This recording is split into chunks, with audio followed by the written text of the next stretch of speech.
1, 2, Kanye is coming for you guys.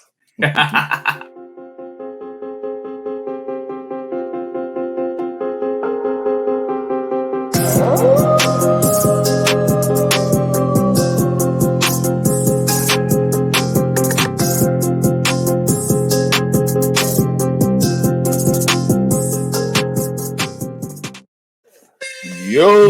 1, 2, Kanye's coming for you. 3, 4, Adidas better lock your door. You better. You better, boy. 5, 6 is gonna take back his shit. Oh, bro, I don't know. You know, I had that ringing through my brain all week. I'm not even joking. I had that ringing through my brain. You know what?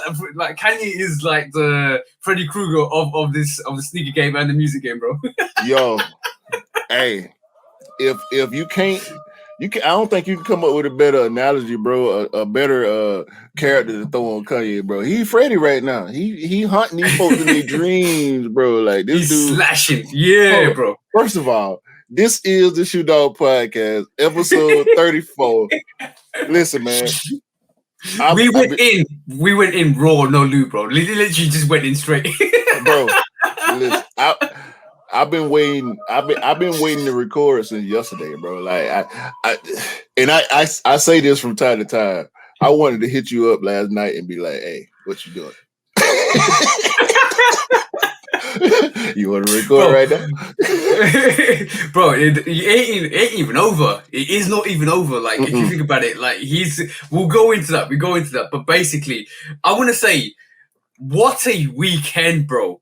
Because I'm doing this, rubbing my hands, and I'm like, yo, this weekend was OG season, bro. This weekend was 2015, 2016 reincarnated, bro. Listen, this been a very eventful week, bro. Like as far as sneakers, as far as news and situations happening, and it kind of I told you this a little while ago. It kind of caught me off guard because we did an episode last week. Then I do a live on Monday, and then I see the news. I'm like, oh man, like come on, bro. This totally missed it. You totally missed it. But I'm kind of glad though because it gave me time to kind of soak in everything. Yeah. So you know what the worst thing is? What I don't like is basically people come into the situation fresh off the discussion of the news, and they all of a sudden like start reiterating what's been said, but not digesting it and not breaking it down. So listen, it gives us time to break it down, and sometimes stepping out and having to think about the situation and coming back in and discussing it is way better than just going, oh shit, this is what he said, this is what it's done. But like this week, like King Rod always says, it's a beautiful day. It is indeed. So look, we got elephants in the room this week, right? No, in particular, what do you mean? We haven't got elephants, bro. We haven't got elephants. Yeah, we got elephants. Mammoths. We got mammoths, bro. Okay. We got woolly mammoths in the room, right? So let's not play around, bro. I want to ask you how you doing, but I think you're doing good. I'm doing good. Always good. We always before like we always say what we picked up this week because this is the one thing I want to really kind of emphasize this week. Hold on. I'm jumping the gun, bro. That's why I wanted to go ahead and get this out the way because the conversation can be very, very long, but I don't think that's necessary because, like you said, we already done kind of digested all the information and we see what's going on. Bro, I gotta go straight to it, bro. List of demands, bro. So I talked about Kanye. We talked about him on the podcast last week, and I talked about him on my live on Monday. What you make of this, bro? Like, just bottom line. This is the list. What you think of this? Reasonable. I mean, terminate contract. So he's asking Adidas to void his contract. So he feels like his contract's been breached. From the discussion, from that demand, it feels like he's had his contract breached. So if you're talking about him providing ideas, innovations, and then Adidas allegedly, this is all allegations. Daniel Cherry going around, or allegedly going around to his warehouses, picking up his designs and making rip-off designs off slides and runners, and there's situations where they've done designs that look like Adidas tubulars based on the Yeezy design. The Aussie Wee, or is based on the 700. Oswego. Oswego, that's the one. It's based on 700. Like, it's like, how much can you kind of sit there and take it? And initially when this actually surfaced, we thought it was a marketing tactic. We kind of had that discussion many podcasts ago. It was an argument, like between us. It was an argument. Yeah, it was an argument because I feel why would you kind of mess up the bag when you get ending up getting 15%? But then you got to think of what Kanye's argument against that is. Basically, he's not about money. It's about foundation, generational wealth, and basically leaving it for his family. So that I can understand. So when you look at his demands, terminate contract, maybe he feels like his contract's been breached. Take back IP means intellectual property. So he feels like his intellectual property, his ideas have been stolen. And then he wants $2 billion compensation from wait. Basically, he wants $2 billion. 2B. but 2B, bro. He's asking for not asking. He's demanding $2 billion. Yo, bro. This is unprecedented. Yo, bro. Imagine this. You know his album Graduation. He just graduated, bro, because he went from 100 million Def Jam to 2 billion.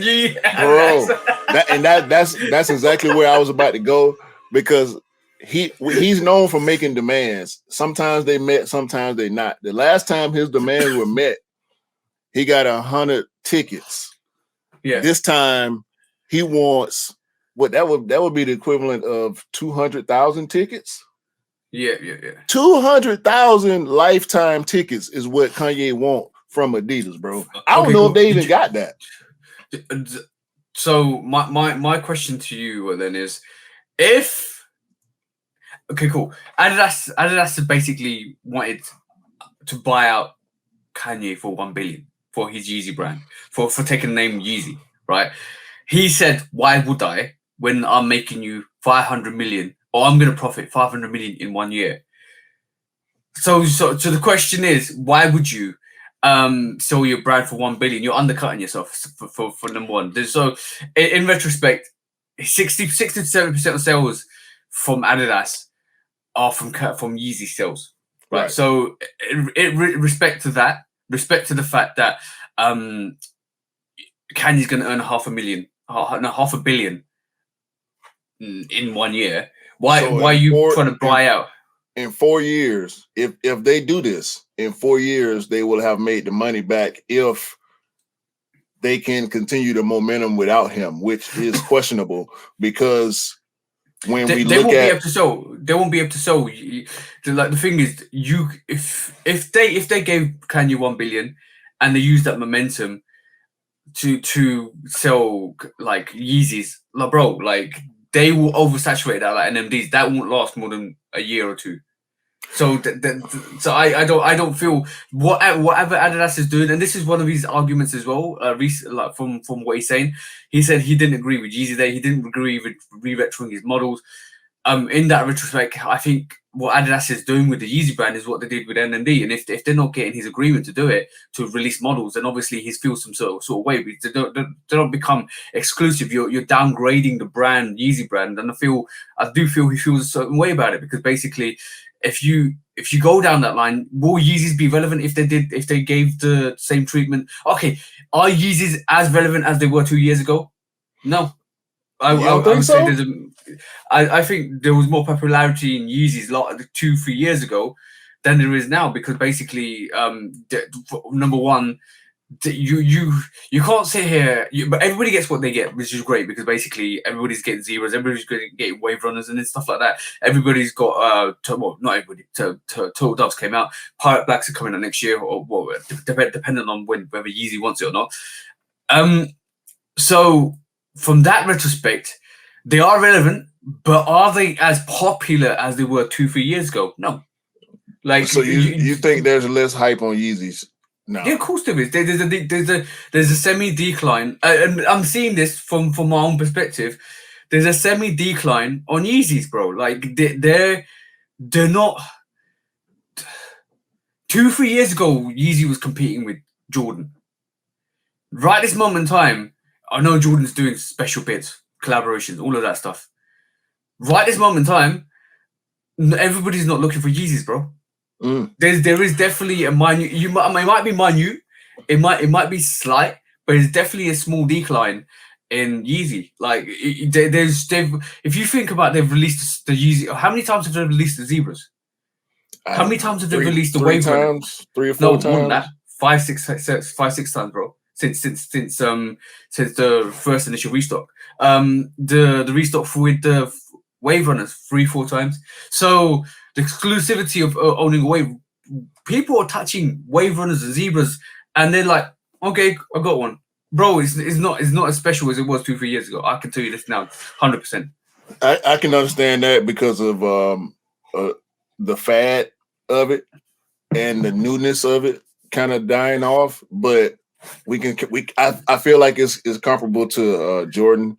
Like Yeezy's gonna always sell, but I can agree with you. I don't think it's as hype as it was because you see them so often now. Yeah, so like everybody's that's sitting there right this moment in time. I think it's going to change. I definitely think it's going to change. Everybody that was sitting here, let's just say the influx of Yeezy Zebras 350s. They released them over Christmas. They released them in the summer. They released them again over Christmas. There was like a spate of time when they kept releasing Zebras. Then they released the black, all black 350s. Then they released the statics, which were quite easy. So from sitting here in my perspective, if you missed out on a Zebra, you know one's coming in 6 months' time. And it was that feeling. So like there was no emphasis on the sneaker, there was no hype. But now, if these demands happen, and I'm more interested in number 4, A and B, where it says you can decide Adidas's future role, and Adidas can get the cost of manufacturing production. That's taking the control out of any release from Adidas at this as we speak, because it will mean when he wants to release something, he will release it. Not Adidas's. I don't disagree with you. Item number 4 on this list is very, very, very important because it's like on some. It's revolutionary. This is more revolutionary behavior from Kanye because I don't think anybody, any creative has been able to pull off what he's asking, or trying to pull off from Adidas. But exactly. I think number 3, there are certain details in the numeral parts of number 3. Oh yeah. Where he talks about brand. I mean, he can talk about mental health. This the game you got in, bro. So I don't think they can be held responsible for mental health issues. Social standing, that ain't got nothing to do with them, bro. You are Kanye West. You're your own person. You go out here and say what you want to say. Your family, Adidas ain't got nothing to do with that, bro. Kim Kardashian ain't said nothing about Adidas when she started talking about you publicly, about you flipping out, and you still flipping out on her. But this ain't a gossip podcast. It's a sneaker podcast, and we're gonna stick to the sneaker topics. Emotional abuse, where? How? When did Adidas emotionally abuse Kanye? I'm not going for that. I think. Okay, cool. Without speculating, because we don't know what happens behind closed doors. We don't. That's why I'm asking. That's a legit question. You know, when did this happen? You can, bro. This is again going back to mental health. Emotional abuse, I think, falls under that mental health category because this is perceived abuse. Unless he got videos of Casper or Daniel Cherry cussing him out and making him cry in a meeting in front of a bunch of other people. I'm not finna hear this emotional abuse stuff. I think it might be the other way, bro. If that's the case, we need to take that off the list anyway. But this is his list. Opening, not opening stores, was the most interesting part of number 3, because it immediately made me say, "Are we supposed to have Yeezy stores out here?" And Adidas didn't pull the trigger. Yep, that's huge. Yep. Imagine, yo, bro. The thing is, it could have been epic. But the thing is, like, at this moment in time, I'm freestyling at this moment, because basically the more I'm looking into it, the more I'm realizing the key factors. There's 4 key factors there on that actual on docket number 3B. Damages to brand, number 1. Mm-hmm. I agree with. I can understand where he's coming from with that. Not agree with. I can understand. One of the things is continuous releases devaluates the brand. Continuous oversaturation of a silhouette, like we've seen every time we see it. We see it with the Jordan 1. We've seen with the NMDs. We've seen it with the 350s slightly. It's damaging your brand. The limitation goes. If you release like 10, 20 releases of Air Max 1s during the year, it's gonna devalue the Air Max 1, because this is another colorway. It gets to a point where it's just another colorway. He's even said that some of the colorways that they put on the Yeezys aren't his. So MX, I don't even know if the MX range is his choice. I don't know, bro. So right. damage to the brand. Yeah, I can understand that. Skip down to social standing. That could be social standing of Yeezy, not him, not Kanye West or his family. Could be the social standing of his brand, and that kind of ties back into damage to the brand. The other last 2 things is not opening stores. That's a massive thing, because if you read this and read the subtext, he's brought from this demand and lying about factory capacity. That's another one, but we don't know what happened. we don't know what's happening. Maybe he wanted certain things to happen. Maybe he wanted certain factories to take on his projects. He wanted his own factory, bro. I don't think he wants his stuff manufactured in the same factory as other Adidas products. And this is where now it kind of highlights what route I'm heading. Read this. Anybody that's watching this, read these demands right this moment in time. Do you not get the feeling that Kanye feels like he's outgrown Adidas and he wants to stand by himself? Read that and basically tell me I'm wrong. Like, you want to terminate your contract, fine. You want to terminate your contract. You want to take all your property back, okay, that's fine. That's your property. Maybe like Yeezy brand is only 100% his brand. He wants to take back his property. But then when you start saying I can't open my stores. You haven't given me the capacity to manufacture. That if he's developing that side, it just means one thing, bro. He wants to go independent. Just one thing. He wants. I think. You're right. I think he does. He kind of. I feel like he's straddling the fence a little bit. Like he wants to use the infrastructure that they have in place, but he wants full control over anything that bears that Yeezy name. So I think that's reasonable. I mean, me and E discussed this, actually. To be honest, like it's a bit unfair that me and E discussed this, because we were talking about how much it could bankrupt him to go independent if he doesn't have the infrastructure to manufacture. That was a main thing that me and E discussed, and the fact that he's highlighted 4A and B and then 3B parts 7 and 8. With just details. I want my own stores. I want my own manufacturing. I'm Yeezy brand. I'm gonna tell you when, where, and how, and I'm gonna tell you how high to jump. This demand is that. But like, bro, we've just skimmed over the fact that, bro, he's asking $2 billion from Adidas. Like, who's ever done that? Who's ever come to the thing is, and the way. If you really think about it, you might scoff at the fact that he's asking $2 billion. That's stupid. No, it's not. It's not stupid. He's like, he might be reaching a little bit, but it's not stupid, bro. Especially if they got it.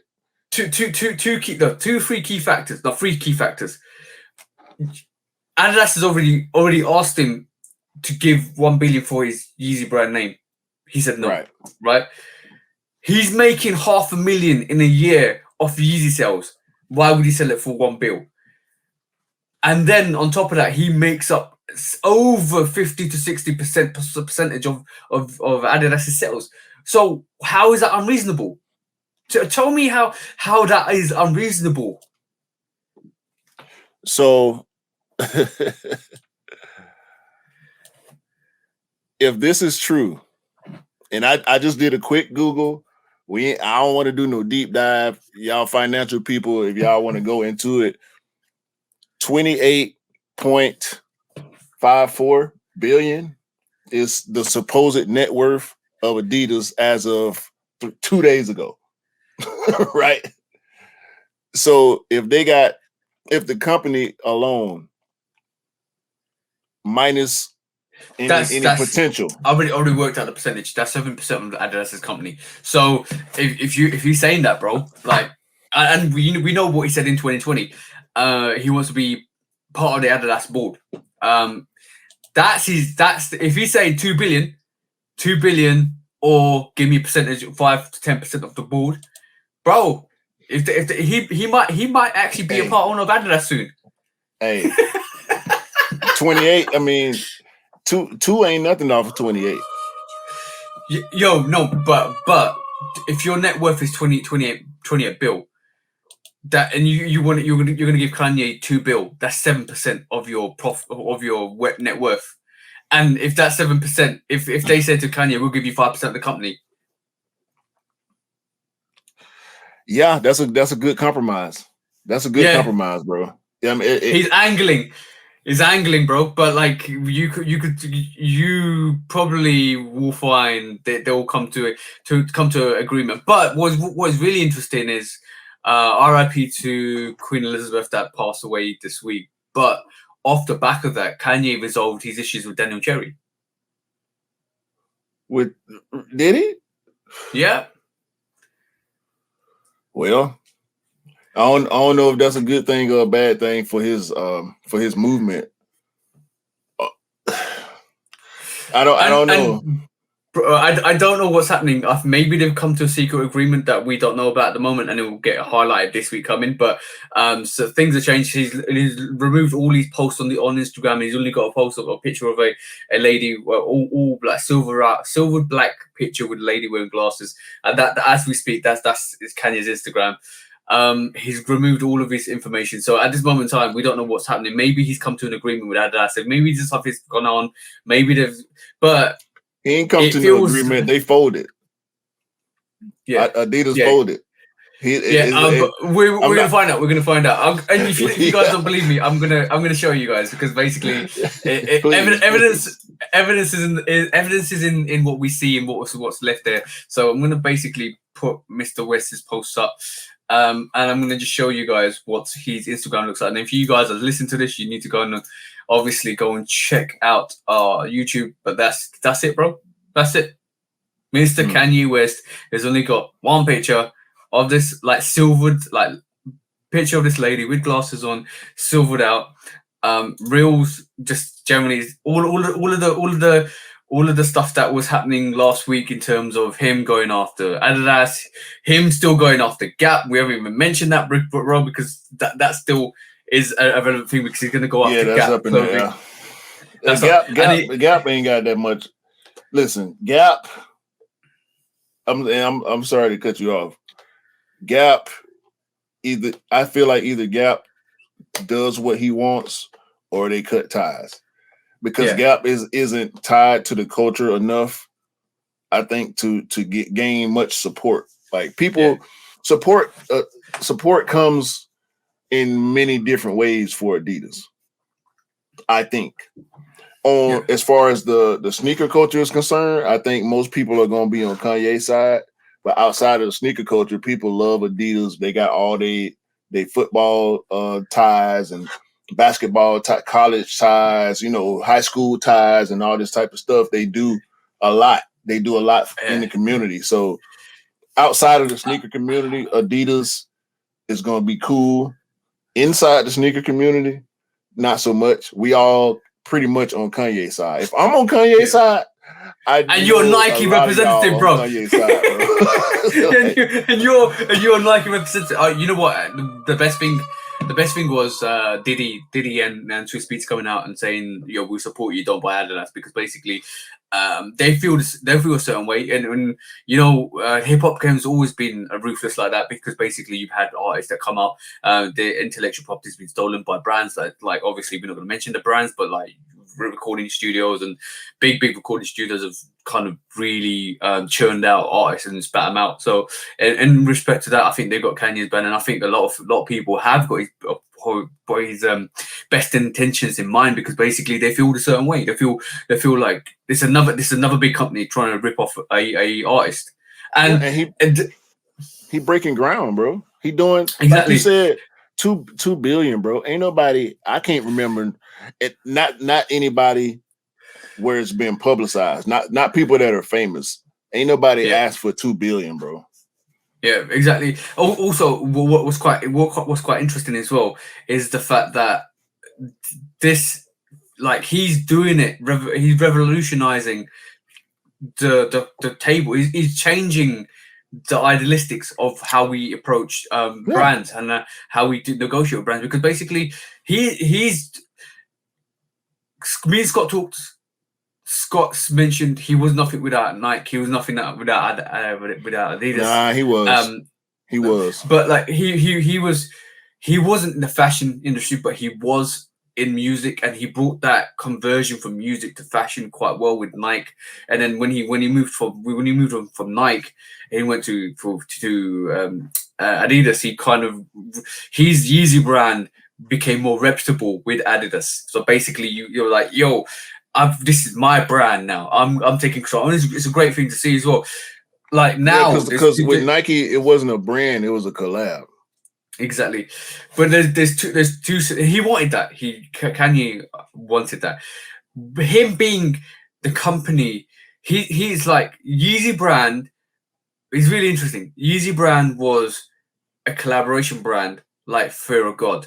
And like even with what Sean Weber's been doing with Human Race, with Pharrell's what Pharrell's doing.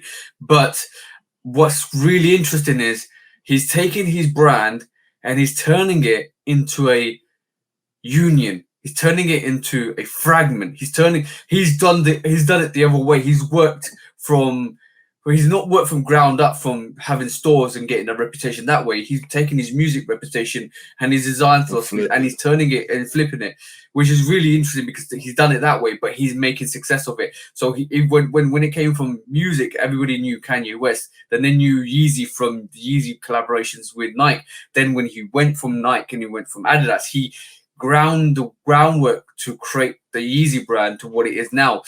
But you got to give credit to Adidas for giving him the chance. You can't just keep knocking. I don't think it's unfair to keep knocking Adidas, but it's also I feel if they've taken his intellectual property and they've done what Kanye is suggesting, then I think this is a massive, like very stupid move from Adidas to do that. But look, we talked about this before, right? When the fallout happened between Nike and Kanye, Adidas was smart enough to go full force on it. You know, I like to compare it to the Nike Jordan situation, but it's so far removed. It is very similar, but those situations are so far removed from each other. Forget basketball, forget music. What we're now looking at is two moguls, rightfully so, in their own industry have created, because you forget the sport. Two superstars, exactly. That's the rightful name. What I was going to actually say, but I totally forgot. But two superstars in their own right went, and obviously Jordan wanted to go with Adidas. Adidas said, "No, you're just another athlete." Went to Nike. I'm a superstar. No, exactly. I'm a superstar, so I'm gonna stay over here where they treat me like a superstar. And that's the same thing Kanye did. No, Nike. With Nike, I'm a superstar. So I'm gonna go over here because Adidas is like, wait a minute, we lost out on this one superstar. We can't lose out this time. And that's a great segment for you guys. Is you know your worth, know your worth, know your respect, know what you're willing to give into, and know what you're willing to take. That's the main thing. Like don't undersell yourself. Sometimes oversell yourself to achieve your goals if you know you're capable. But yeah, I was about to say that sometimes you have to overshoot and be able to negotiate down to where you want to be. Especially, and a lot of us know this when it comes to sneakers. Like, if I'm not a negotiator when it comes to sneakers, the price is the price. If you're not willing to pay the price, or if I'm not willing to pay the price, then I won't have that.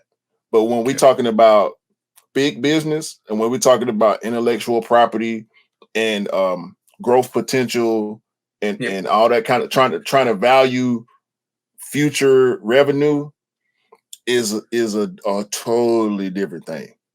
And Kanye is betting on himself. It's kind of like an athlete when it's time to extend your contract and you say, no, I'm not going to sign that extension. I'm going to play this season out because y'all trying to give me 20 when I think I'm worth 50. So I'm going to play this season out and show y'all that I'm worth 50. So if y'all don't want to give me this 50 at the end of the season, after I approved it, somebody else is going to give me 60. I'm gonna give you exactly. I'm gonna give you one statement and two facts, right? So this is what I'm gonna say. One statement is you guys thought Kanye was stupid or erratic, bro. He is erratic. No, to a point, but you really thought Kanye wasn't the chess player. Now I'm gonna tell you why. I'm gonna tell you why. He sat there since 2015, made his designs, let Adidas do the tubular, let Adidas copy his designs, let that let's just say bullshit slide. And now in 2022, when Adidas loses Russia, he's like, I got you guys. I got you because I'm coming for you now. And then as soon as the Adlit 22 came, wrong. And then as soon as the Addy Foam 22 came, because he knew Russia was their biggest sales, bro. He knew he's got them by the balls, bro. So you thought Kanye was, and this is one thing we didn't connect the dots last time. Is like, why is he coming out now? That's the reason why, bro. Because he now knows he's in a financial position to kind of say, you know what, you've lost the biggest market for Adidas has got. He got Adidas. He got Adidas like this. All he got to do is close his hands, and that's what he did this past week. He closed his hand. He warned Adidas. He said, "Adidas, I got you right here. In a couple of days, I'm gonna start closing my hand." As soon as he put that post out, he started squeezing the neck of Adidas, and eventually he was gonna start shaking, and his grip was gonna get tighter. But you know what's really interesting, bro? Sorry to cut you off, bro. You know what's really, really interesting is the fact that he did it at a time when he knew Adidas was going to take a loss on their sales. He did we just heard like a couple of weeks back, 1 month back, that they will how much percentage did they lost on sales? I can't remember the exact figure, but it was quite a big percentage. It was a big chunk. I can't remember either, but it was like 26% or something like that. Yeah. Don't quote us on this, but over the past quarter. Past quarter. So we know that figure was coming out. Bro, you can say whatever you want about Kanye West. He's probably erratic. He probably has mental issues. He suffered with mental stress. He lost his.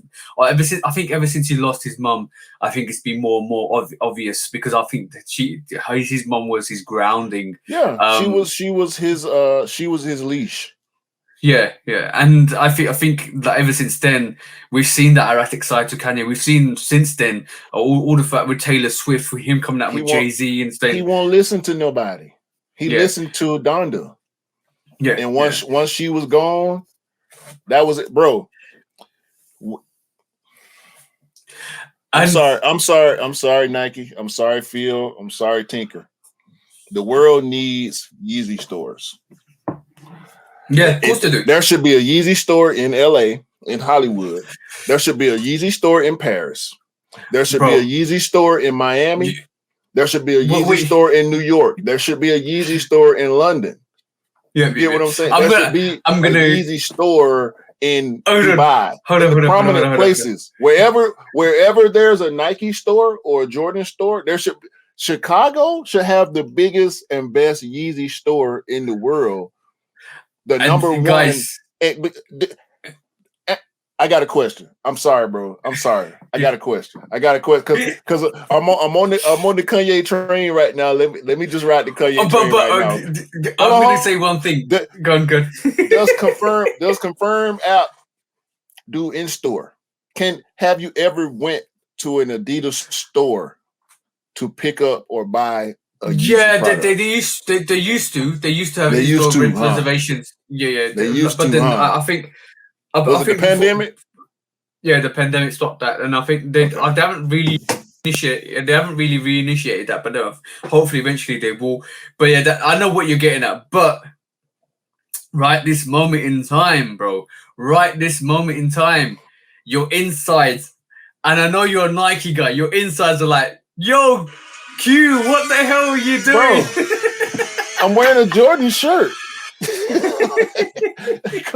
Bro. One thing I was gonna definitely say was like, I'm gonna give you my two predictions as well. But one thing I was definitely gonna say was with the whole Kanye situation, him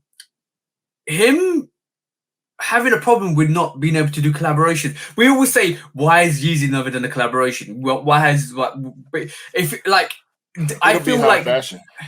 No. I understand that, but like I think that's him taking back his intellectual property, him terminating that Adidas contract, him trying to implement "I'll tell you when" is like him taking back his product anyway. That's what it's all about, taking back his product. But I feel them not opening a Yeezy store. That's one of the issues. But maybe he wanted like like I keep saying this, a Gucci collaboration, which Gucci they just did something with Gucci Gazelle. Maybe he wants a Balenciaga collaboration. Maybe he wants a Gap collaboration. He's done the clothing, but he's never been able to do the shoes because that's what the bread and butter is for Kanye is his shoes. So I can see that if he does take back his property and Adidas let him do what he wants to do, I feel Adidas is like I'm gonna use a crude word, cucked him. Like basically said, no, just do 350s, just do Yeezy Adidas. That's all we want. Yeah. Now he feels like, yo, no, I want to do more. I want to do what Virgil was doing with Louis Vuitton. Bro, I want to do, bro. Like why? If I was Adidas, yes, yeah, bro. Kanye West is friends with so many of the greatest people in entertainment. Can you imagine the type of collabs that would come out of him saying, "Hey, Beeps, let's do a shoe. Hey, 2 Chainz, let's do a shoe." You know what I'm saying? You know what's really interesting? Hey, Hove, greatest rapper in the world. Put a colorway on this 700 for me. I'm gonna say one thing, bro. Like, right this moment in time, what's banging? I mean, in terms of what's really hype is collaborations. You can't get away from the fact that collaborations is the new hype thing. And you could talk about silhouettes, but you could talk about any silhouettes. But every time there's a collaboration, it sells out. Mm-hmm. One thing Yeezy has never done is a collaboration. Yo, do you think like him going to DJ Khaled's collaboration with Jordan, seeing those things? You know how Steven he must have felt inside. And he's like Khaled's getting this Jordan 5 collaboration, and ain't you allowed to do a collaboration in Yeezy, bro? What the hell is going on here, bro? Virgil got collab, Don C got collabs, Lorenzo got collabs. All his partners got collabs, bro. And he's like, I'm Yeezy brand. Bro, he's like, I am Yeezy brand, yet I can't do a collaboration with any of these designers, any of these people. And yo, bro, I'm just gonna say this. There's gonna be two scenarios here, right? And this is my prediction.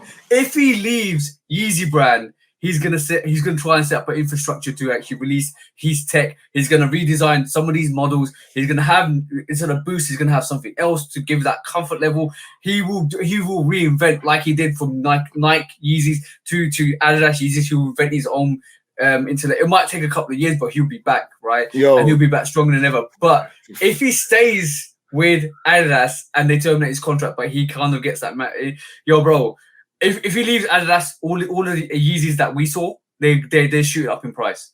They are going to do what Yeezy, Nike, not to the same extent, but they will do similar numbers to what Nike Yeezy 1 and 2s do, because all the classic silhouettes, the Belugas, the Yeezy Zebras, the Wave Runners, they are going up in price. So any of you investment people out there, don't take that advice. I'm not telling you to go and invest. I'm just telling you what might happen if he leaves. That is a big possibility. That is definitely a big possibility. 700 is gonna be over 700. I'll tell you that. Yeah, 100%, bro. But so give me.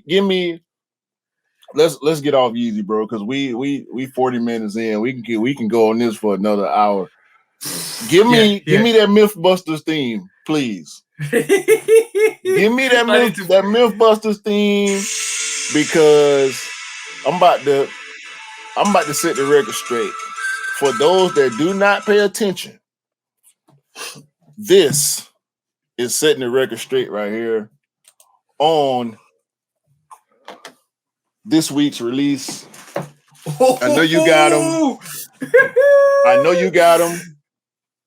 I got mine too. Is that personal, bro? Hey. Hold on, can you see that? Hold on. Can you see that 11 in there? Oh no! Hold on, bro. Were you? How many are you pulling out today? I only got two in hand. I ended up leaving one at the store. Why? And I got one coming in the mail because I didn't need it. It was a 10.5. If I didn't get this one, this is my 11. If I didn't get this 11, that 10.5 would have been my personal pair. Yeah, I got a 9.5 in my size. I can fit a 9.5. It's not a problem. But like, I got it because there was a situation, bro. Bang. Who a question for you guys? Who did not cop the Fire Red Freeze? I hope ain't nobody in the comments right now saying I didn't cop, I couldn't cop, because they were out there. They were out there. I would say this was a fairly easy release because of so many pairs being out there in the streets, in the wild, in the air, on the ground. I'm gonna say one thing. I love it when I'm right, bro. I love it when I'm right. And then you know why I love it when I'm right? Because it means everybody that I know who's listened to me can cop a pair of sneakers. Because bro, how many pairs did you get? Let me take this off the screen for 4 for a little while. 4 pairs, yeah? And you left one in the store, yeah? So you got 3 pairs. You caught 4 pairs, you left one in the store, so you got 3 pairs. You will have 3 pairs. Right. Yeah. Bro. I didn't go as hard as I could have also. Yeah. I'm gonna say this. I entered 5 raffles and I won 4 raffles. That's a good percentage, bro. That's like 80%. 80%. Is it 20, 40, 60? 80% win rate. Yeah. I'm gonna tell you what happened to me. So I put the JD raffle in on Wednesday, won it. I put the Foot Patrol raffle in on Thursday, won it. Those are the JD and Foot Patrol raffles, right? So I got them the next day or the next couple of days. Bang! They arrived on the Saturday, and I was like, "Yo, bang! I'm loving this." I basically put a size 9 on End Clothing, won it. Right. Mm-hmm. I put because I got 9.5 because I was thinking, you know what I'm gonna do? The reason why I picked up 5 pairs, right? One was an accidental, but we'll maneuver and discuss that. I'll give it out to someone that wants it. I went for 9.5 because he wanted a 9, and he was compromising to a 9.5. So we said, you know what? I normally get a 10. I'll go 9.5. He still fit me. He's going from an 8.5, no, a 9 to a 9.5. So he'll still fit him. We can maneuver. I copped the 9.5 on Thursday. I said, what size do you really want? Because he wanted 2. He wanted a 9.5 and a 9.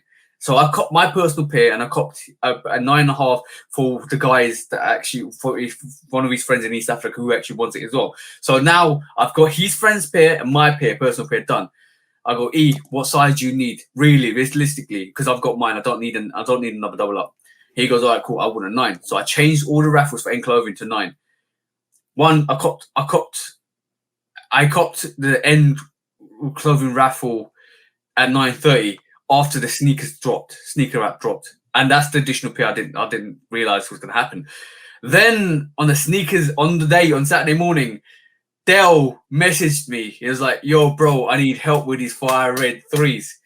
I was like, "Shit, I'm only going for a size 9 for E. I'm gonna try on the sneakers app. My girlfriend's gonna try on the sneakers app." And I will try, and I know there's another drop happening on Offspring, so put my entries in, not raffles, but like first come first serve. Put my entry in, and then I went straight onto Foot Patrol, Offspring, and carted, Apple paid 8.5 for Dell. So now I've got 3 pairs, and I'm waiting on Sneakers app.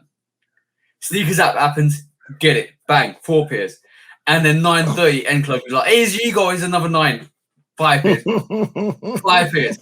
So, and I told you guys, I keep telling you guys, OG sneakers that Michael Jordan wore when they re-retro, there's gonna be loads of pairs. Happen with this, right? Happen with the 5-4s, happen with the 5-5s, happen with the 5-3s. Bro, how many times he got games, bro? Like, what am I looking? What else am I looking at? Bread 4s. Bread 11s. Concord 11s. Cool. Even though if you don't Concord 11s, 2 million pairs. Cool, no, to 1 million pair of Concord 11s, 2 million pairs of Bread 11s. The cool grays, bro. I don't know how many pairs there were, but there was a mass production. Like, I'm telling you guys, don't panic on OG sneakers now. I'm hoping that same energy is kept for the Jordan 1 Chicago, because the Jordan 1 Chicago, I keep telling you guys that sneaker, a lot of people saying it's gonna be limited because all the box, the way it looks, the little what do you call it, receipts and stuff like that. I hope it's not limited. I hope that you guys are wrong, because basically, if we've been seeing these pairs since April time, May time this year, we forgot to mention that. People that want to talk about the packaging, they made one of these for every shoe. They probably got more of these than they got shoes. So I don't want to hear extras. Everybody got it. Everybody got their hang tags. Everybody got their brochure. So I don't want to hear about extras. They can make all the extras too. Come on, bro. I'm good. And the thing is, the price is, I don't know how much Chicago's gonna be priced. I think it's gonna be 180, if I'm honest. Yeah. But like I think it's gonna be I think it might be £180 and $200 maybe potentially. But like I'm gonna say this, like if it's an OG, if it's true to the OG, there'll be loads of pairs. And the fact that we've seen pairs since like March, April, May, June, July, August, September, we've seen pairs, people holding pairs, reviewing pairs already. Mm-hmm. So you can't be telling me that there's not going to be a lot of pairs of these. Like I hope I'm right. I'm hoping right. That it's the same thing, but like the 5-3s. But like, bro, Jordan 1s don't sell, bro. Not like those they did 2 years ago. Those will. The taxis will, and those will. But nah, bro, I can still get taxis now. But you're not in the US, bro. We gotta remember. But look, quick. But let's first of all, I was a late comer to this Fire Red 3 because historically, when I saw pictures of the Fire Red 3, I'm like, okay, it's dope, but I don't it's not for me. And it's because of the dark elephant print. I like this. I like what we got this year, and I like the 88 because let's break this down now. Everybody, not everybody, but a lot of people, the elephant print ain't right, or I like the 13s better. I like the 07s better. No, you don't, because you ain't got Nike on the back. You saying you like the colorway better. The colorway ain't different. What's different is the color of the elephant print. Yeah. Some people saying they like the dark elephant print better. And if you like it better that way, go get you some Angelas or some Jacquard or whatever, and you do what you do with your elephant print, bro. I do not like that dark elephant print. You're gonna hate me for this, but I was tempted to double up and print one of them dark elephant print and keep the one OG. If that's what you want, but bro, if we look at this right here, look at that elephant print, dog. Look at the color of the elephant print on this 88. Yeah. Look at the color on the 2022. It's more similar. The 88 and the 22. I'm not gonna do it. I'm not gonna do it because basically I love the fact that it's all OG'd out and stuff like that. But what I'm gonna definitely say is there's if you own the 503s, you don't really need the Hall of Fame or the Katrina or the Cardinals threes. Even though I'm a bit of a hypocrite because I have the Cardinal threes, and I probably will still love to have a Katrina 3 in my rotation, but they're very similar. Look at this Jordan on feet now, in game on feet. The elephant print clearly is not as dark as it was on the 07s or the 13s. So let's kill this conversation. I mean, look at that, bro. And that's age. This shoe this is a 1988 pair. And the cement gray is not the same as this 2022 pair, granted. But it damn sure ain't as dark. What would you do? Yeah, what would you do if somebody said to you, "Oh, you got Katrinas on feet"? You have to straighten them out because Katrinas ain't got Nike on the back either. And the Jumpman is black on the Katrinas.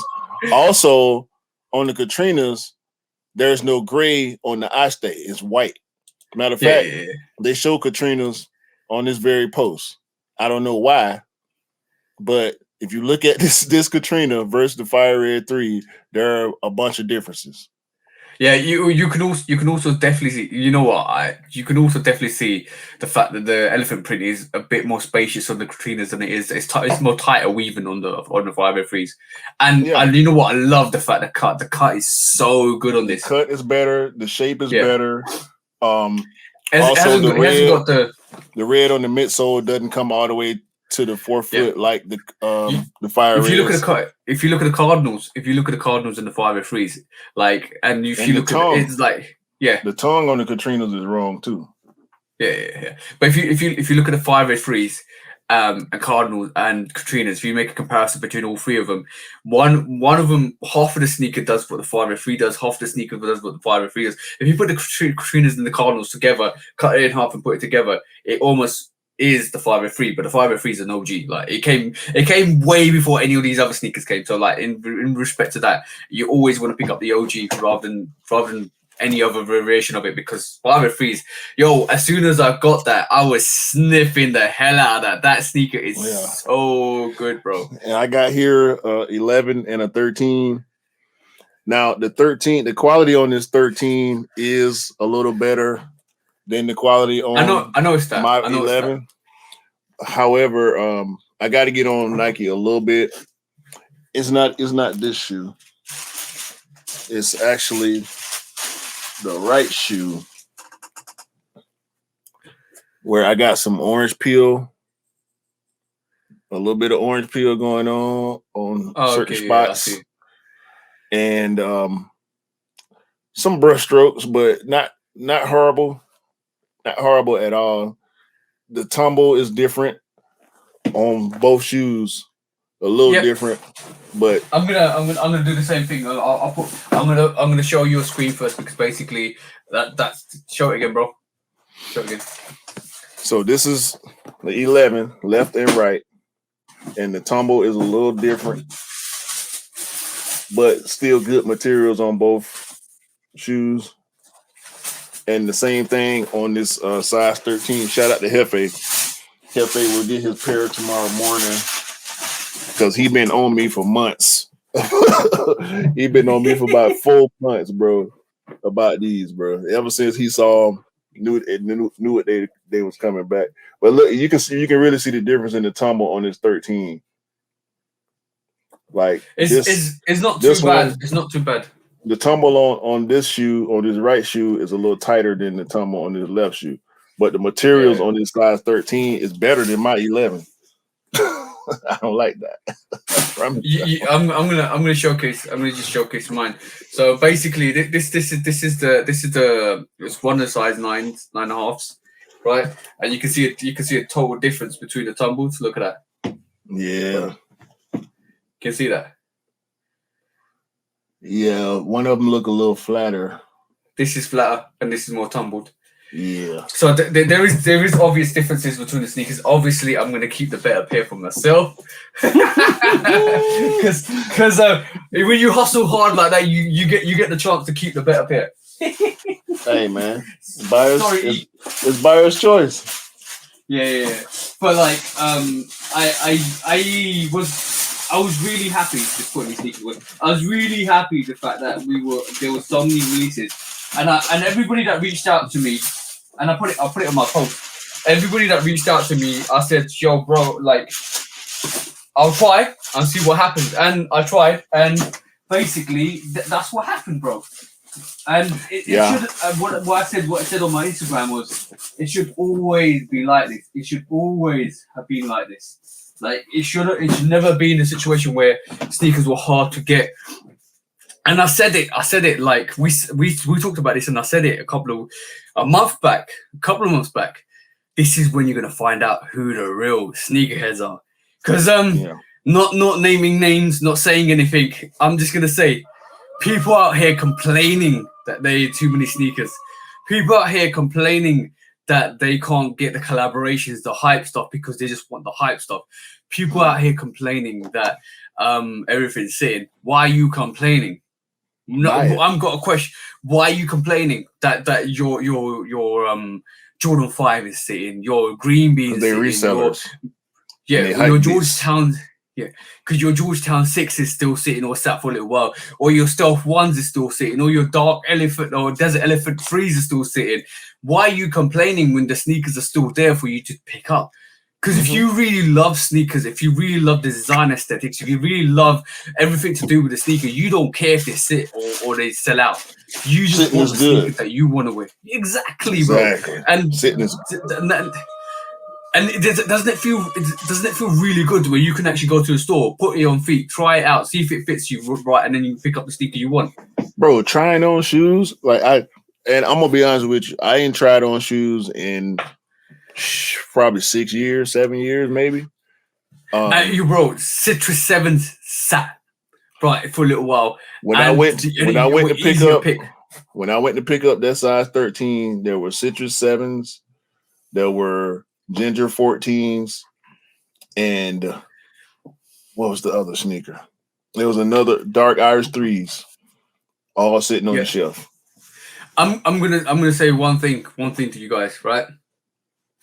Sneakers are an expression of yourself. Sneakers are to be put on feet. Sneakers are to be worn. Sneakers are such a representation of yourself. They're never supposed to be a statement of your wealth, of how much you can afford or how much you can stunt on somebody. And so from that aesthetic, everybody that's complaining about sneakers sitting or that they can't get hype stuff because that's all they think they're after. Sorry guys, you're getting this red card, right? So I don't really care. If you love sneakers, go and pick up the sneakers. If you're upset that sneakers are sitting, you get this red card because it's supposed to be for everybody to pick up. You're supposed to be able to pick up sneakers that you want, and from that perspective, like you complain all you want because people like me and Q will be picking up sneakers we want. Like I'm gonna say this, Citrus 7s, what a beautiful sneaker, bro. Amazing sneaker. Like even I'm waiting on fall. I'm waiting on fall to bring mine out. I might bring them out toward the beginning of October. yeah, like the orange peel, the red on that, the lining on that, the all black nubuck on that. Like, how can you not fall in love with that sneaker? I like you. This is why I keep saying, right this moment in time, is you going to know what type of sneakerhead you are. Yeah. I'm not bashing anybody that can't afford it. I know times are hard. No, But if you are complaining that sneakers are sitting, why are you complaining that your favorite sneaker that you always love is sitting? and it's I don't sizes sizes available for everybody, man. Like the big sizes are still pretty difficult to get because we know they make less of those. But like TJ saying, if you complaining about sneaker sitting, that means you're not in it for the sake of being a sneaker collector or a sneaker head or sneaker lover. You're in it for the hype. You know what was really good though? Cam won his size on the 503s, and I celebrated with him. I said, "Yo, bro, it's so amazing to see that you copped a pair, and it's so amazing to see that everybody's copying pairs." He goes, "Yeah, same here." That's that's how sneakerhead should be. We should be celebrating everybody's cop, bro. Of all of us, I would say Cam and Scott.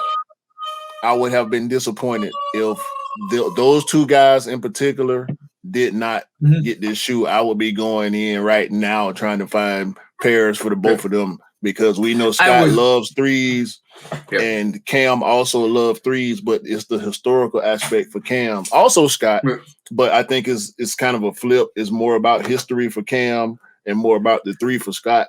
But both of those guys definitely deserve that. I know Scott's got the True Blues. I know Scott's got the 503s now. I know free throw lines too. He got the free throw lines, but he needs the white cements when they come out. White cement threes when they come out next year, and then he needs a black cement threes to come out again, which I think should basically come out hopefully in the next couple of years. But like, when did the black cement threes come out? 2018. Yeah, we probably won't see them till 24, 25. Yeah, that's what I'm thinking, 24, 25. So basically that's when we expect to see them. But like, he's trying to complete his pack collection. Cam's obviously loves OGs, and like us. But I'm just gonna say, like, if you can't afford it, I understand.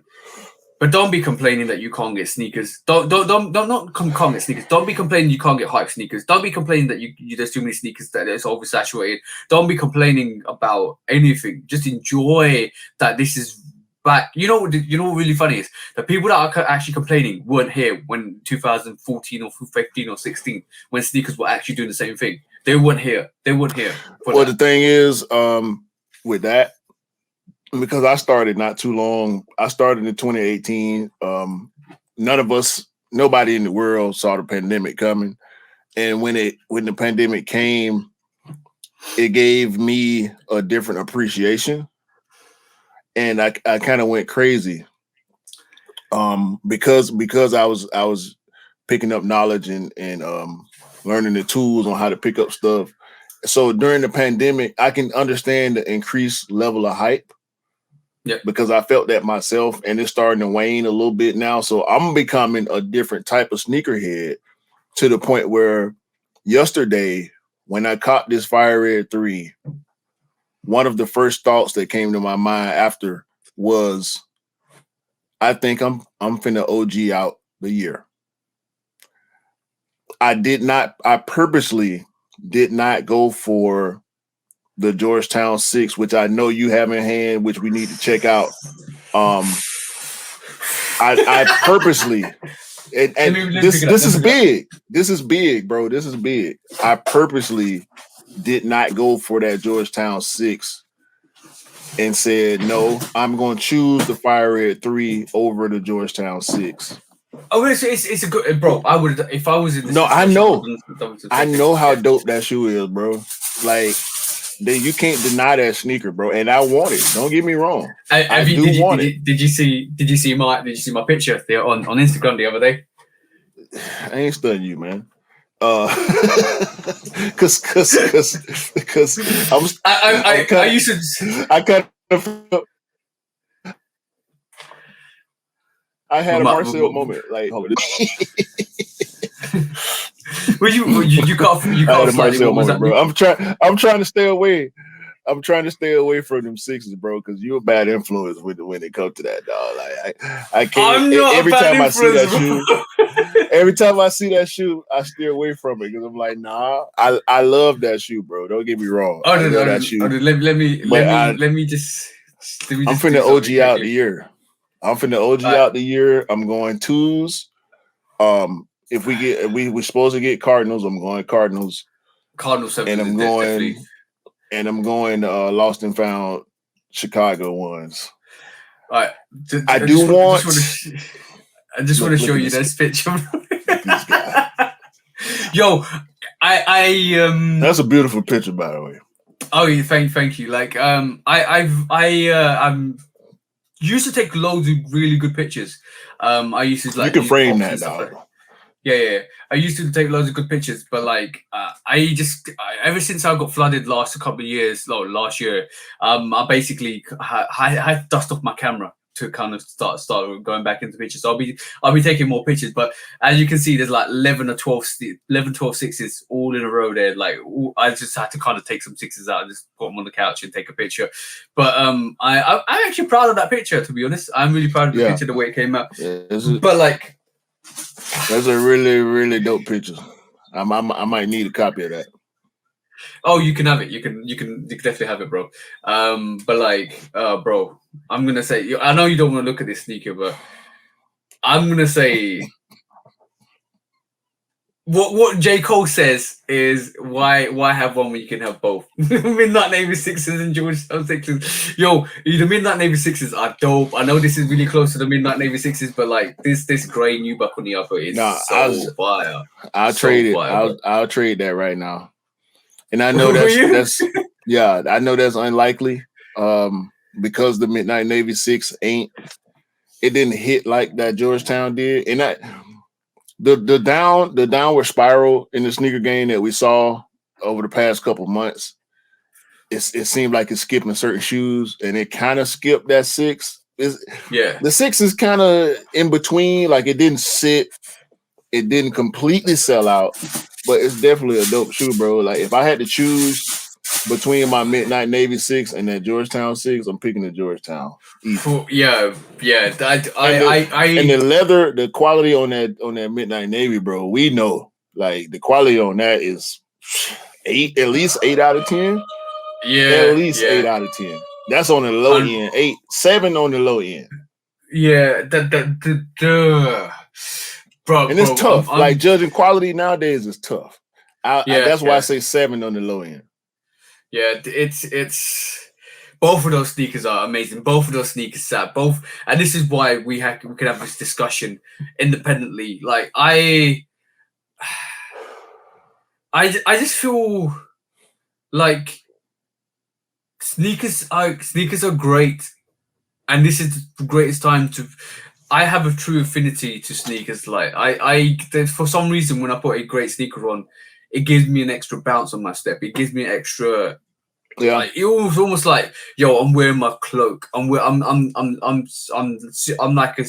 superhero. Like literally, it makes me feel like, yo, bang, I'm good. I look good. I feel good. I'm absolutely.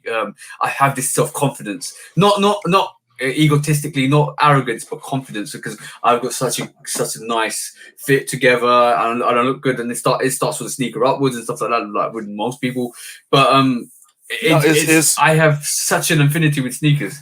I think it's comparable to this thing we have in the Black community about haircuts. Yeah, when you get a fresh haircut, bro, you feel like a new person. Yeah, every week my hair. Probably like when you get some fresh braids done. Mm-hmm. Yeah, it's a putting on like this shirt. Matter of fact, this the shirt from my YouTube avatar. I haven't worn this shirt probably in a year and a half, 2 maybe. Actually, I bought this shirt to go with my my Fire Red 5s. So I haven't worn this shirt since the first time I wore my Fire Red 5s. And I'm looking through the closet. I'm like, you know what? Let me, you know what I'm saying? Let me swag up real quick. I'm finna show the threes. We both got threes. Let me go. Let me go with that. You know what I'm saying? I didn't go your way, but like I literally had a white t-shirt on and then like that no, that's dope. Is that what's his name from Watchmen? Is that a Watchmen shirt? I don't think it's a Watchmen shirt. I think it's somebody's actually used that iteration to do it. But like there's like the whole it's like having a trim, beard trim, fade, haircut, whatever you do with your hair, clothing, whatever makes you feel good, use that to empower yourself. If you feel like you need to wear something to feel special, do it. Like just do it. And for us, for sneakers, what we don't realize is picking up sneakers is more than just how much the value is, how much it costs, how much you can resell it for, how limited it is. If you can, like the cool grey freeze sat, bro, and I wore them the other day, last week or a week before, and bro, dope on feet. Nobody hardly wears it. What you got to remember is you can pick up a Jade Horizon 5. Nobody's wearing that. You wear it, somebody will like, oh damn, they look fucking amazing. Bro, I wore my Twine Moabs yesterday. That shoe sat, bro. Hold on. I know you know what I'm talking about, but yeah. We got to do references. I pulled this out yesterday. Twine Moab retro, and I walked grocery store, right? A few moments later. Hey, we're back. Technical difficulties once again.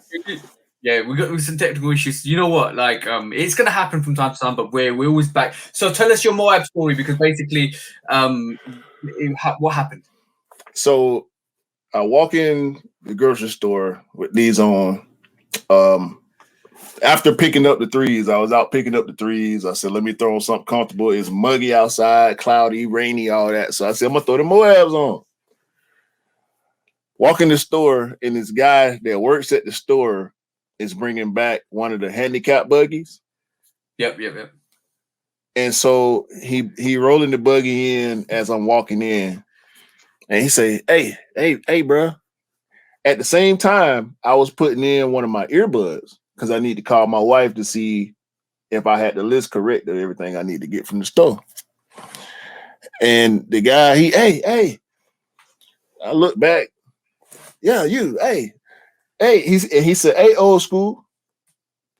That's really what got my attention when he called me old school. Okay. And I'm looking at him, and he's older than me. Clearly. Right? Yeah. So I'm like, wait a minute. Old school? Who old school? You old school? He called me old school because I had these on. And he said, hey, bro. He got real close to me, right? He said, hey, bro.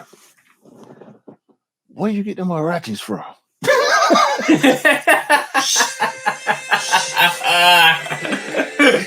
He said, man, I ain't seen them in years.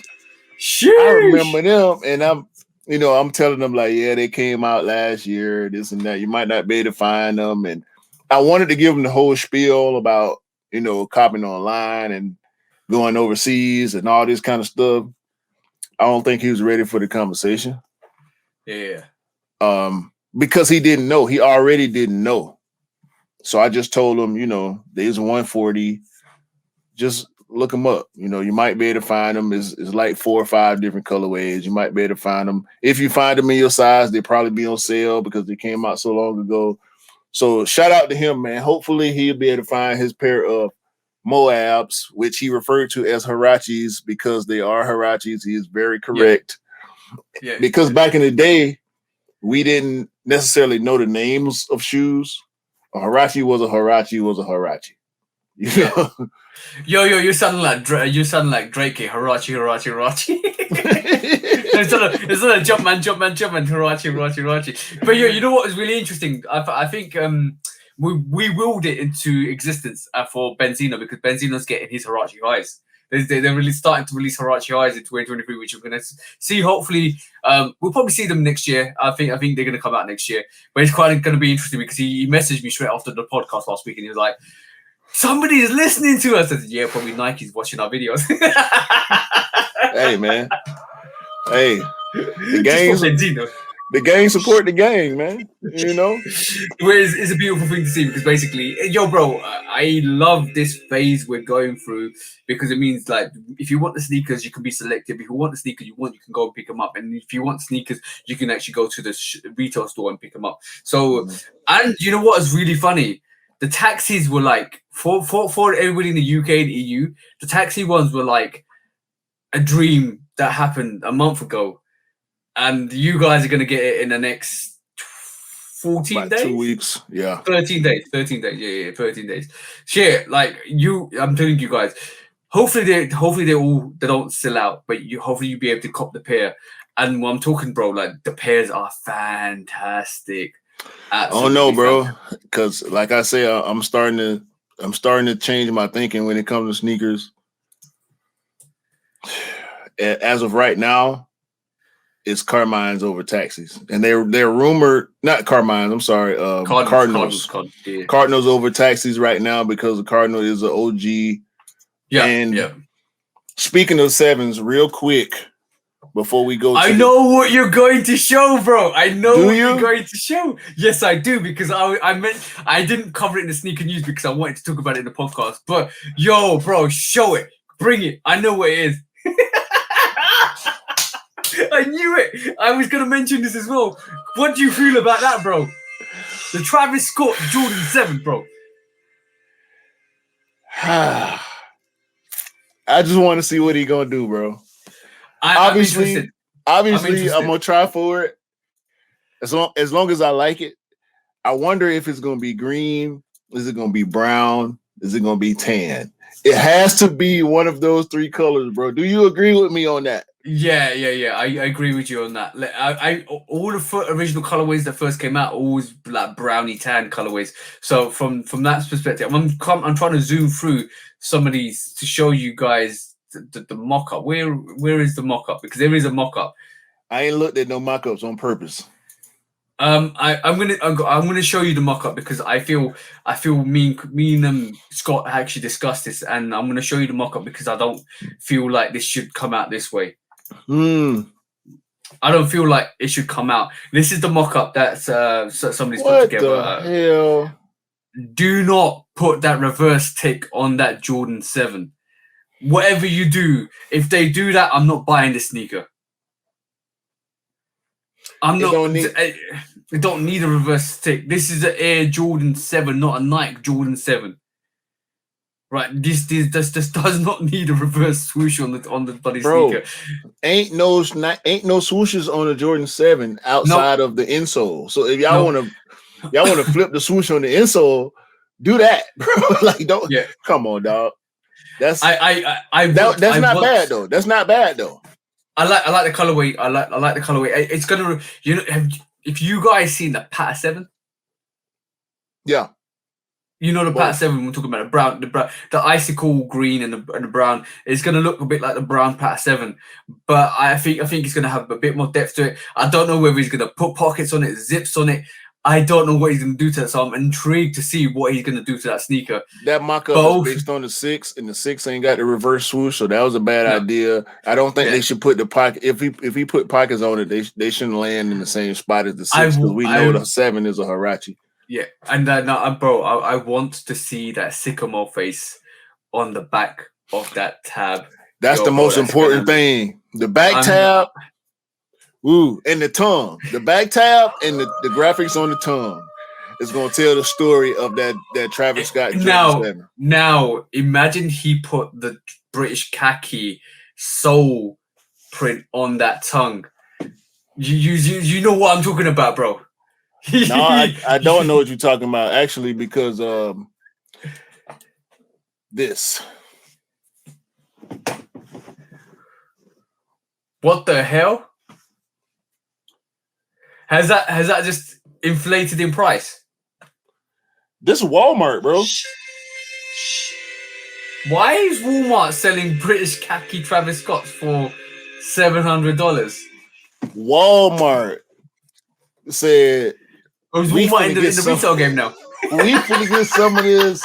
We finna Resale get some money. of this resale money, bro. Walmart got Travis Scott Jordan 6 British khakis on their website, bro. Shout out to Drew, the homie Drew sent me this, and as soon as Drewski.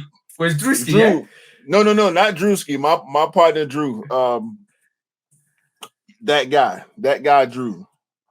Okay. Drew sent me this, and as soon as I opened the DM and saw the link, I said, "This going on the pod, bro." Walmart. And if you in the US, yeah, do y'all even have Walmart over there? No, we don't have Walmart. But let me just see. That 7.5 US is. I'm gonna share my screen, bro, because that you know what. Walmart might need to be taken to court because I'm gonna show you guys, right? Like, sorry, bro, but how are you selling it? How are you selling a 7.5 for like $700 when on StockX? If you shop on StockX, it's £300, which is probably $450. Like, bro, come on, Walmart. It's come Walmart. on. This is what Walmart do. Come on, bro. It's been That's double the price, bro.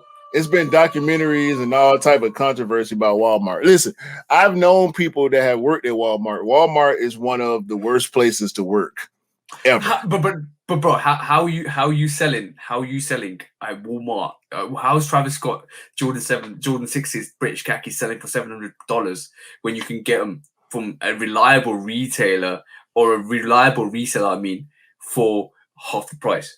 Because Walmart. But that does not guarantee authenticity of that sneaker at all, bro. Yeah, bro. Walmart sells Shaqs and FUBU sneakers. And you just rolled into that left hook because basically you know what I'm going to bring up next year. Mm-hmm. Come on with it. Let's go. Let's go. I'm trying to find this now. But yes, Shaq Attack's back, bro. Shaq Attack is back this year. Is it this year coming back soon? I think it's coming out this year. I think it's coming out in September. Sometime in September. But Shaq Attack is coming back. That's an OG. Exactly. That's a classic silhouette. Shout out to Reebok. Y'all would be crazy to not do this. Yes. People will buy this. It won't be the hypest. It won't be the hottest. It might not be as difficult to cop as other retros, but for sure, this is necessary. Reebok. This is why we've been talking crazy. September. We've been talking crazy about Adidas for the past month or so, right? Adidas doesn't have a Shaq pump.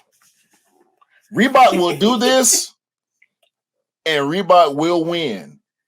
And it's got the Shaq branded on it. But come on, bro. This OG classic colorway, classic silhouette. This is when Reebok of September is the date. Nike bit the Reebok pump technology. Reebok dropped pumps, and then Nike came with the Command Force. I can't remember the name of the initial colorway, but those not colorway. I'm sorry. There were 3 silhouettes. There were 3 Nike pump silhouettes, and Nike, after those 3 silhouettes, discontinued the pump line because Reebok to this day, we know we've been seeing Omni pumps and Zigs and all that. Yeah. Nike. You're getting that yellow sneaker. You're getting that yellow card for being a stealer of the designs and maybe an Adidas of design stealers. Yeah. So listen, we know I'm unofficial Nike employee. I can't, bro. I won't give the people lies. I won't lie to y'all. As far as I know, Reebok did this first. Nike came with the 3 silhouettes. and it didn't move the needle, so they let it go. You know, we got Air, we had Boeing, and we got Adapt and all this guy. We innovate. We know we innovate, but when it comes to that pump technology, Reebok had it first, and Reebok did it better. Nike tried it; it did not work. Bro. Didn't work. Then they referred to Air. But bro, it's that time where we need to discuss a major topic this week, and it was Yeehaw in Memphis, bro. Yeehaw. I'm pissed about this. I'm actually pissed about this. What happened in Memphis? We're having too much fun today. What happened in Memphis, bro? Yo, I'm pissed about this for a few reasons, right? And I'm pretty sure you can agree with me because we both have jobs. Yeah. I don't participate in any criminal behavior. I don't condone any criminal behavior. And what happened in Memphis last week was some bullshit, bro.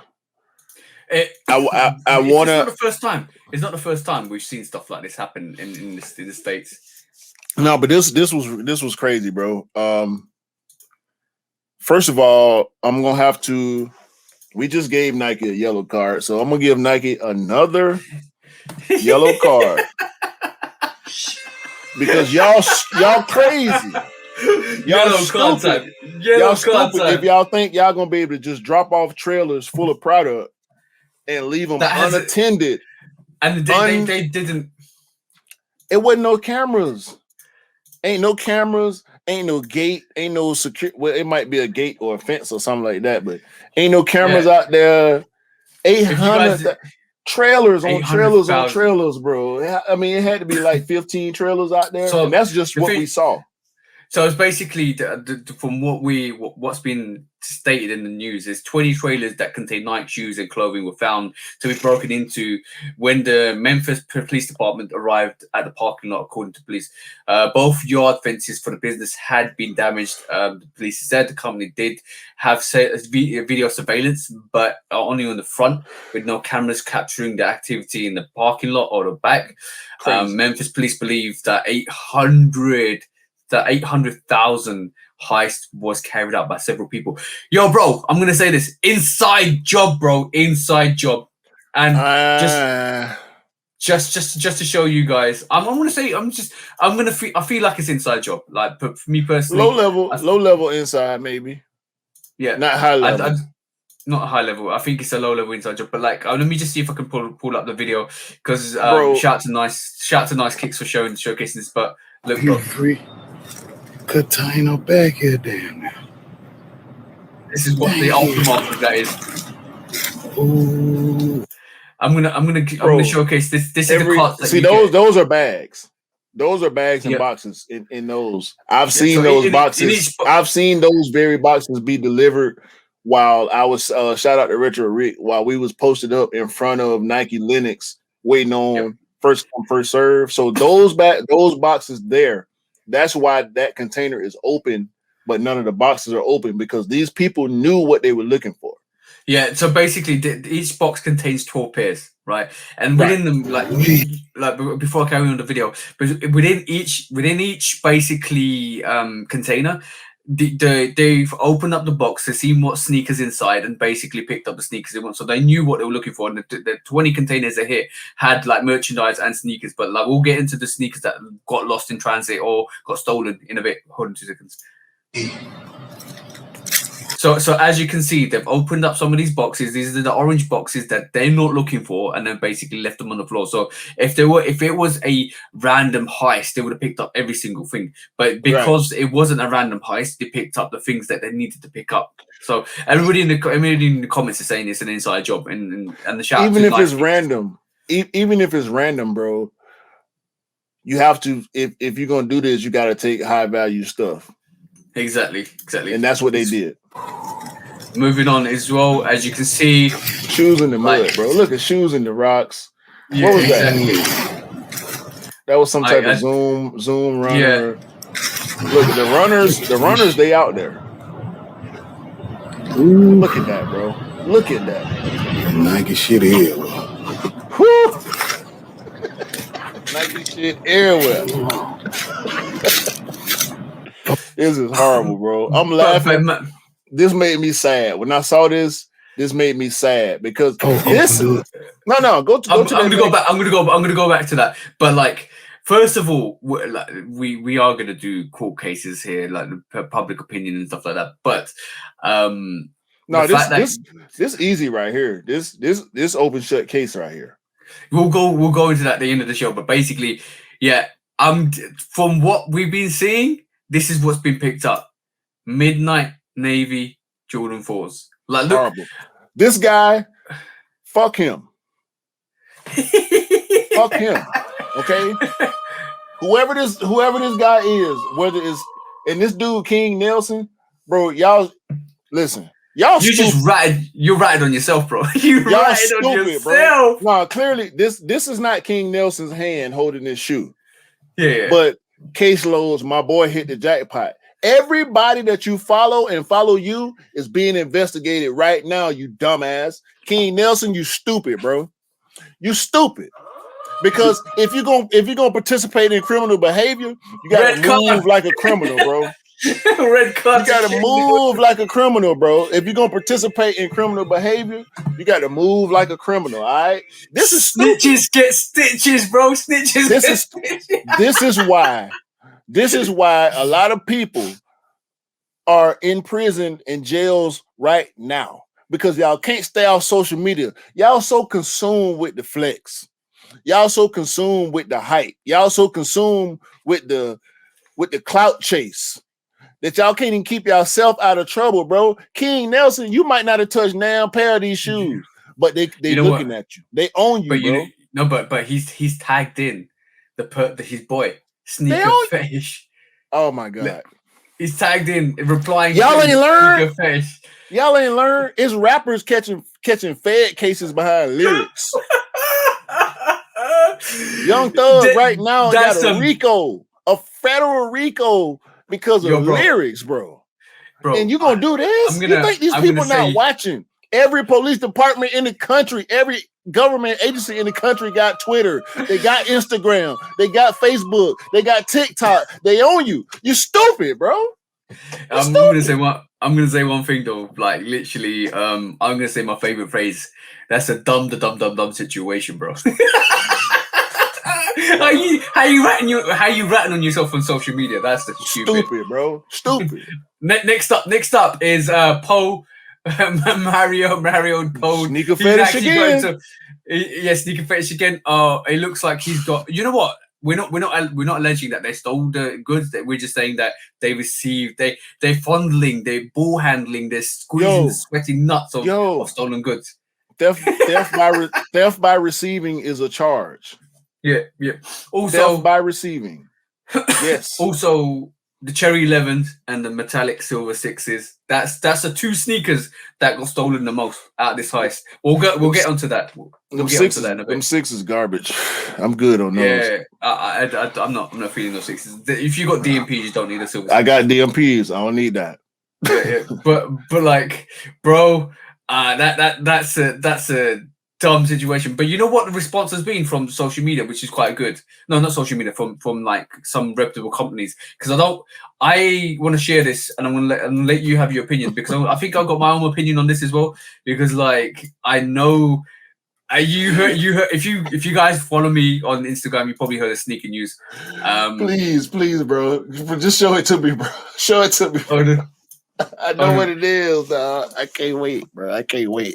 StockX is StockX has stopped the sales of the metallic silver 6s and the Cherry 11s. And to quote Mr. Miller, StockX, sit your ass down and shut your fucking mouth. Sit down and shut up, StockX. Read the room. Duh. Like, bro,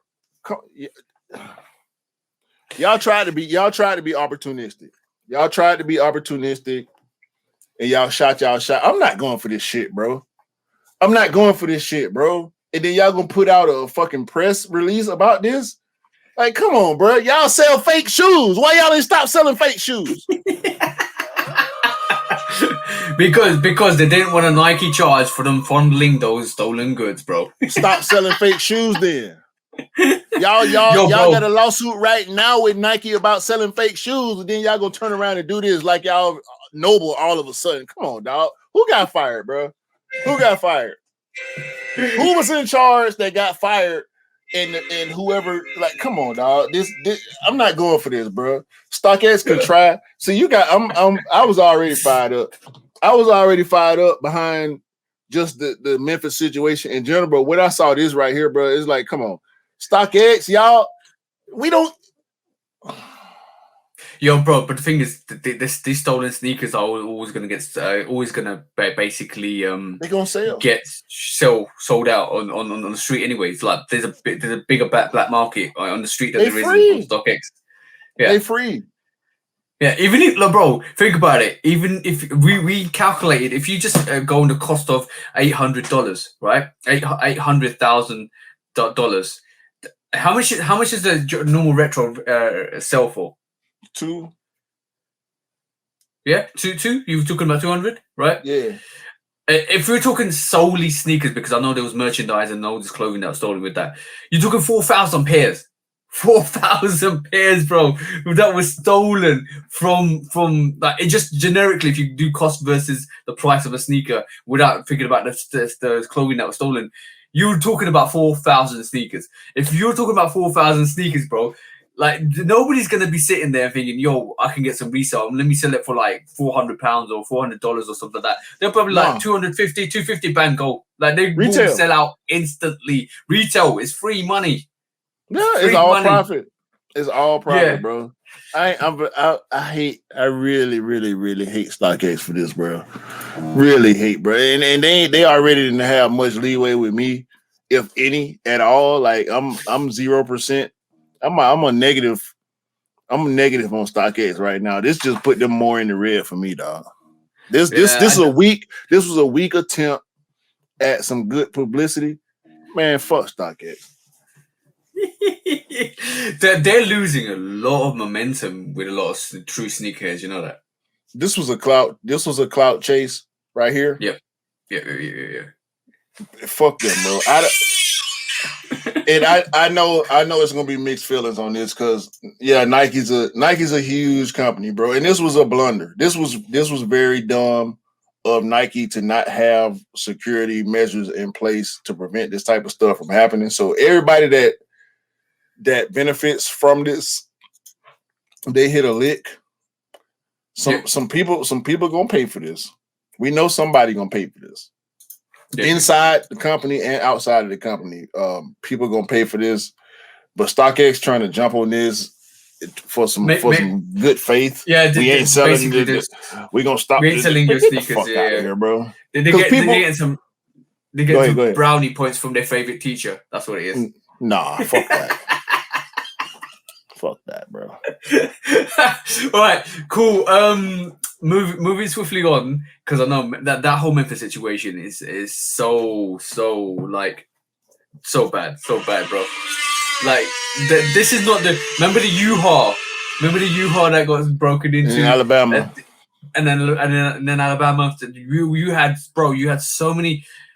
We'll take it to court. We'll take it to court, bro. Like that everything else needs to go back into court because basically this is a bigger conversation about roles and responsibilities. But I'm gonna bring. I'll introduce the next subject. Maybe you've got this on your plate. Maybe you haven't. But how do you feel about this situation, bro? Yo. I can't get the volume on. What the hell? Hold on, let me just refresh No, we don't need it. We don't need it, bro. We don't need it. Drake made a joke about Joe Herbert and Ann Herbert while he was speaking on the Nike HQ. While speaking at Nike HQ, basically he was at the Nike event and he kind of just slated Ann Herbert and her son. Like, maybe I got them sneakers from Joe Herbert and Herbert's. This was such a troll, bro. This is troll, the biggest, bro. And we know Drake. We know Drake petty. I mean, at the same time, beggars can't be choosers. I had on some all white Louis Air Forces yesterday, and everybody kept asking, when did Nike send those out? I said they didn't. I got these direct from Ann Hebert's son.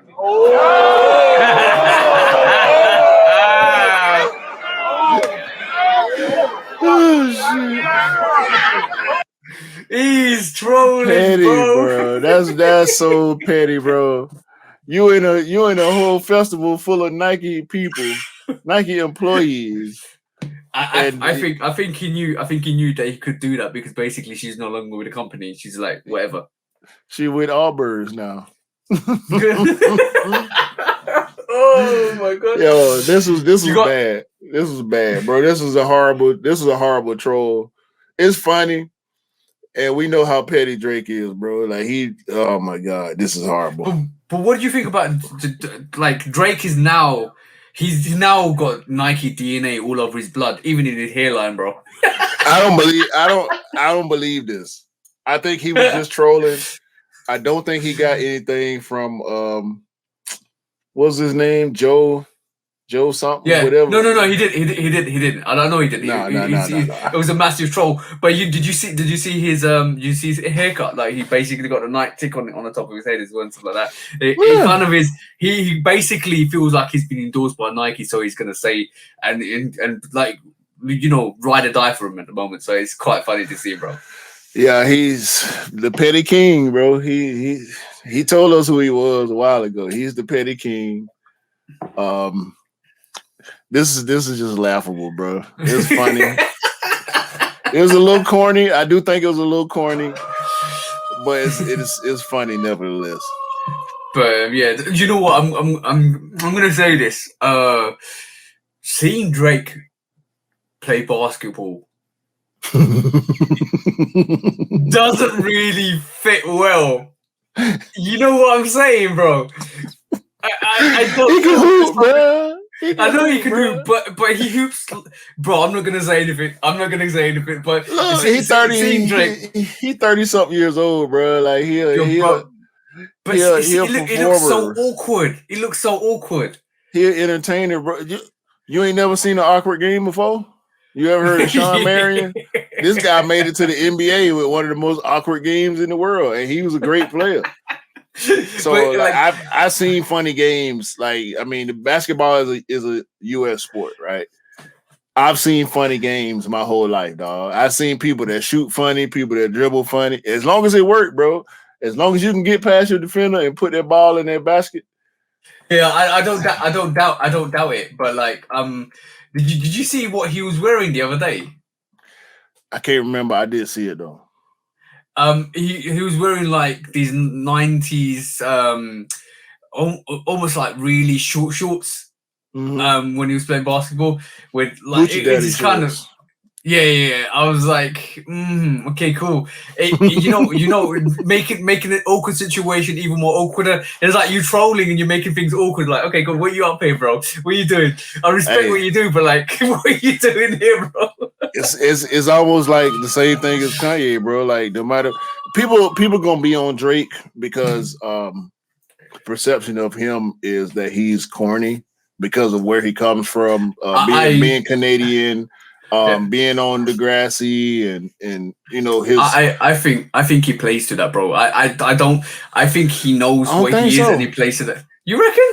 Like the fact that when you talk about Drake and you talk about how many times he's been caught with people around his arm, under his arm, treating him like undermining his ego in that respect. Basically, like. I've seen so many. He's pulled off faces. He's pulled off looks that make him like not like what you expect a rapper to look like. I truly believe he plays to it, bro. I think he knows what he is. And even the song started from the bottom. Now we're here. Is not a true reflection of where he started from anyway. So like he came from the bottom, but he worked his way up to where he was. But before he started music, he did Degrassi, he did a lot of things. He was moving, he was working. And you can't deny that about Drake. He was always a worker.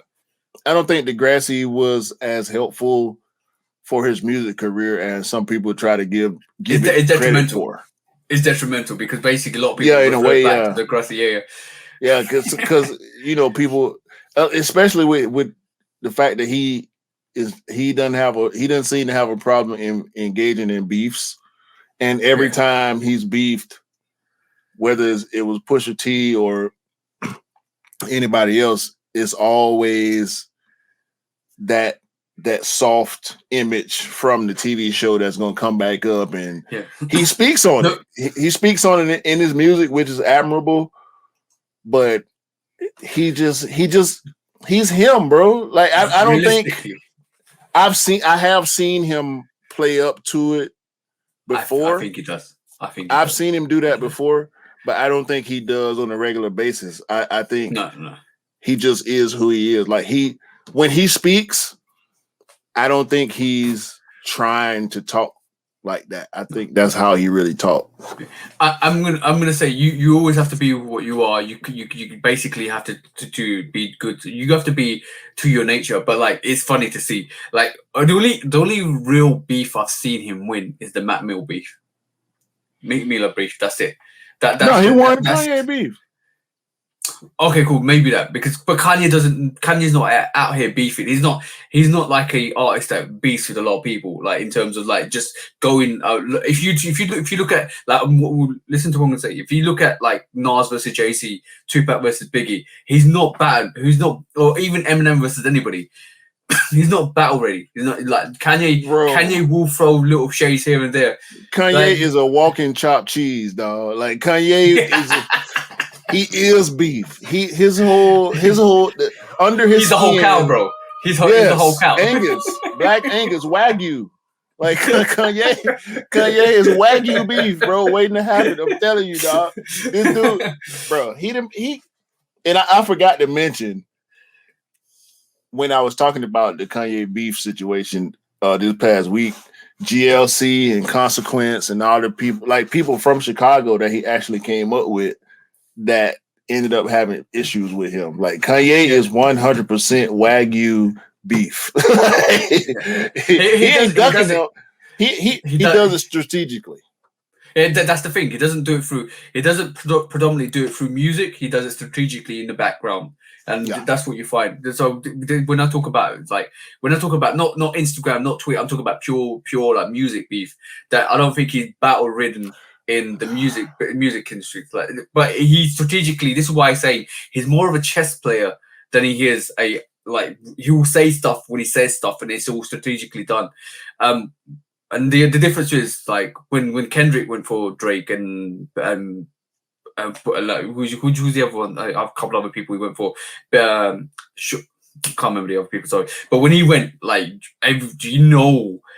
Drake sat back really silently and just like, okay, cool. I'm gonna do a couple of subliminals, but they didn't really hit. You see what I'm saying? So yeah, he said Kanye's name a couple of times in songs, which I enjoy as a hip hop fan. I enjoy it, but nobody was really after that heat from Kendrick, though. What I'm saying. Ain't too many people gonna ever want to smoke with Kendrick Lamar. Like, I mean, Cole, yeah, and we know Kendrick and Cole won't beef.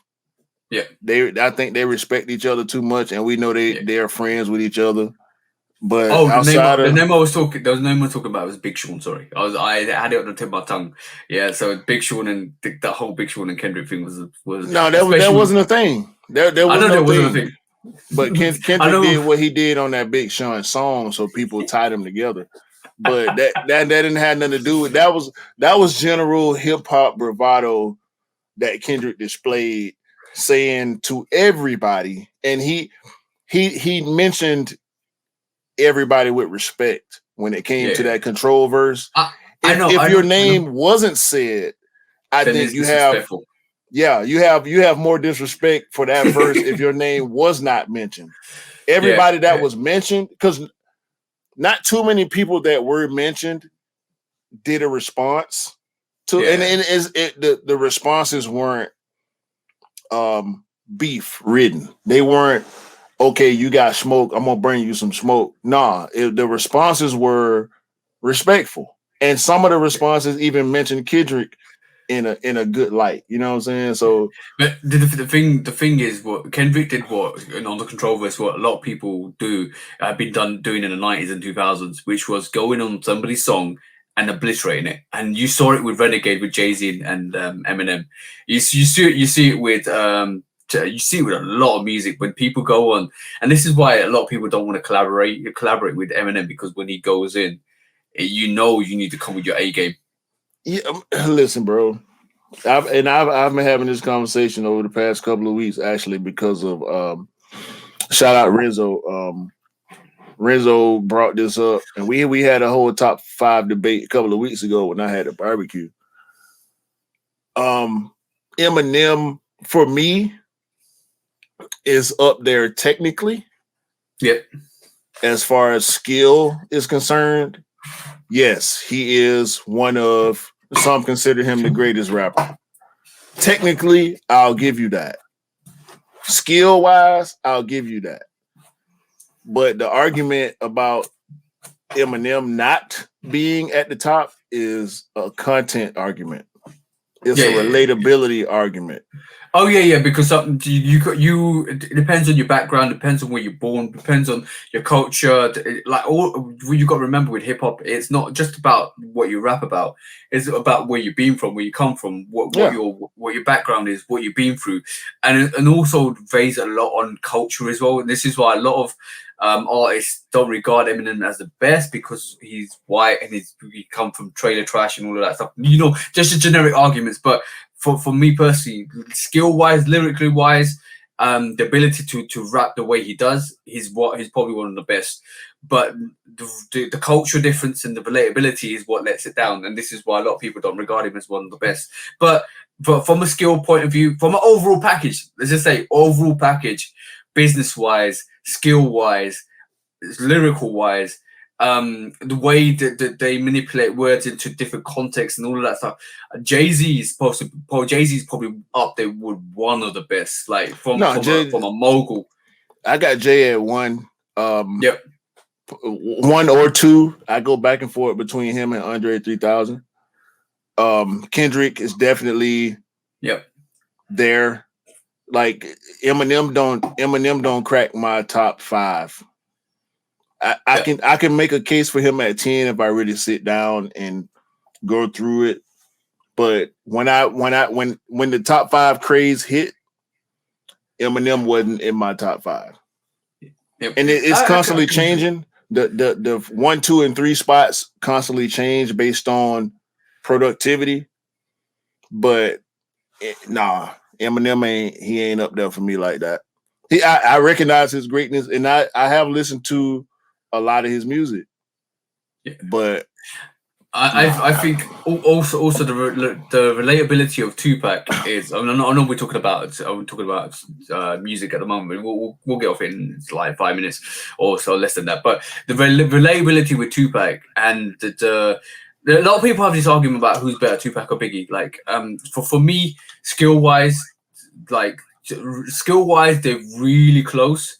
But Biggie, the fact that Biggie can go off the mic, bang into the studio, bang, sing about. I think that skill is really hard to do, and I think the only 2 people that are able to do that are Lil Wayne and Jay-Z. I think even Lil Wayne bites a bit. Jay-Z goes into the booth, sticks to the ring, and bang is out there. But in terms of relatability and what's been said on the mic, Tupac is very relatable to a lot of people, and he's influenced a lot of people going forwards as well. Yeah. You only got to look at the plethora of people that rap and still regard him as has a high image. Everything he's come from, everything he's been through. Mothers with Black Panther, was born in prison. Yeah, Pac represented three different generations when he was at the height of his career, and I mean his career never faded. His career died when he died. Yeah. But as far as Pac is concerned, question, bro. Whose legacy? Last question, and we'll move on to sneakers again. Whose legacy is bigger, Tupac or Biggie? Pac, easy. and partly because of that is why I put him over Biggie. I like Biggie. I'm not a Biggie fan. I got Biggie bars in my head, like I bumped his albums and whatnot. I'm not taking anything from Biggie when I speak on how much I like other artists more than I like Biggie. And I've had this argument on Instagram Live and in person. Oh, we had this argument on Instagram Live when you did we did a live on music, and we had somebody from Brooklyn come on, and he was like, no. Biggie. But it's great. It's because basically everybody's like sneakers. Everybody's different. Everybody has their own taste. Everybody buys the dice for different artists. But like from in terms of what people have done and the legacy they've left, I think Tupac has probably got the biggest legacy of. He got three generations, bro. There are people because I was young when Tupac was at his height. I was still a young teenager. Yeah. He has me. He has people that were in their 20s when I was a teenager, and he also has people that were in their 30s when I was a teenager. Infallible, bro. Tupac can do no wrong to some people. My cousin, who is like 3 or 4 years older than me, cried crocodile tears when this man died. Why'd you say crocodile tears? Bro, I mean, she was boo-hooing like her mama just died when Tupac died. I think we got the wrong way. Crocodile tears in the UK is like fake tears. That's what we call. Oh no. Okay. I got you. Okay, I got you. Yeah. So no, not crocodile tears.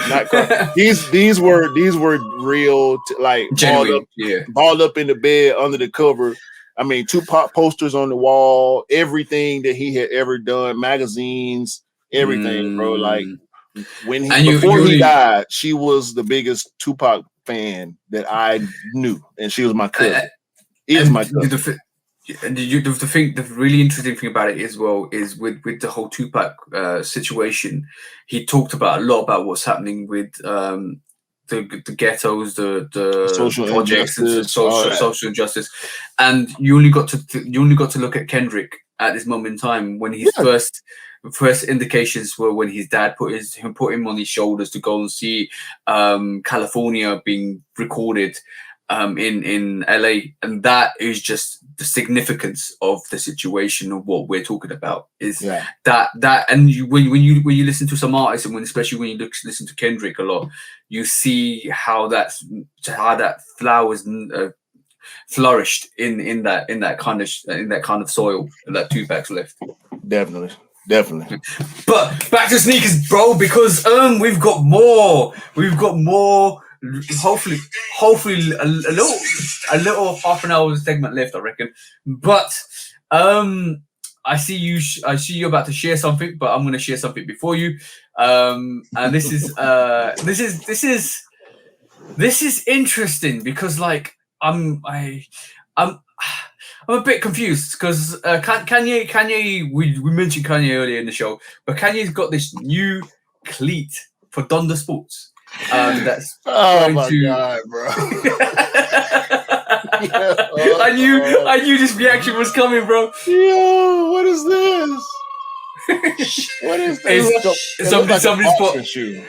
Somebody's put RIP ankles, but basically this is the best defensive player in the NFL will be wearing Yeezy cleats soon. Yo, Aaron Donald is not about to wear that, bro. This might be a prototype. This might be some sort of variation. It better be. Hold on. The material, if it's a soft material, I got wide feet, big feet. I want to have my foot in there for all the cutting and stuff, so I won't be all over the place. So something with a material that's a little thicker. I'm in the trenches, so if I'm getting stepped on and stuff like that, got to be wider for my feet because my toe problems and stuff like that. So it got to just be adorable. So something that can last, you know. Mm-hmm. So what we got to do? Sounds like that was nice. That was Aaron Donald being nice. First of all, yeah. I don't know if you're aware of the fact that Aaron Donald is probably the scariest man in the world right now. He's arguably the best NFL player ever. Like he's in there. He's in that conversation. I'm not an NFL guy, but I do pay attention. Aaron Donald right now is right now, arguably the best player playing currently, and he's already been put in that top 2 defensive player conversation with Lawrence Taylor. There's an argument that Aaron Donald is a better player than Lawrence Taylor, and Lawrence Taylor is probably the best defensive player to ever lace up and put on shoulder pads and go out there and play in the NFL. So when Aaron Donald speaks, people listen. Kanye better take heed. If he is indeed planning on releasing some Yeezy cleats, it better not be that shit, bro, because Aaron Donald ain't gonna wear that. He's not, bro. At the level that he is in his career, he can influence a Yeezy cleat in ways that Kanye knows is possible. So he better heed this message and make sure whatever product he puts out for NFL players is the best possible product. Because if we've seen this video already, this video is out there. Yeah. So if he put out cleats, because I want to see if Jaylen Brown gonna wear the Yeezy basketball sneaker. Probably not, because that shoe flopped big. That's one of the few Yeezys that actually sat on shelves. It's sitting right now. Like people, stores have sent that shoe back to Adidas because it didn't sell. I guarantee you, or it's in somebody's Adidas outlet somewhere. I don't think this Aaron Donald video should be taken lightly by anybody that's involved with making cleats for Yeezy. It looks very flimsy. It does look very flimsy. It's like a boxing shoe. And it's still in development, bro. Like that's still a prototype, and it could be something that's going to be reinforced. It looks like like I said, a boxing. It looks like an A6 boxing shoe. All right, cool. Next up, I'm going to quickly show you staying on the bandwagon with Yeezy. What do you feel about these D-Rose concept Yeezys? We've been seeing these for a while. I like these better than foam runners, the original, the OG foam runners. Can I say something? Can I say something? Know what you got?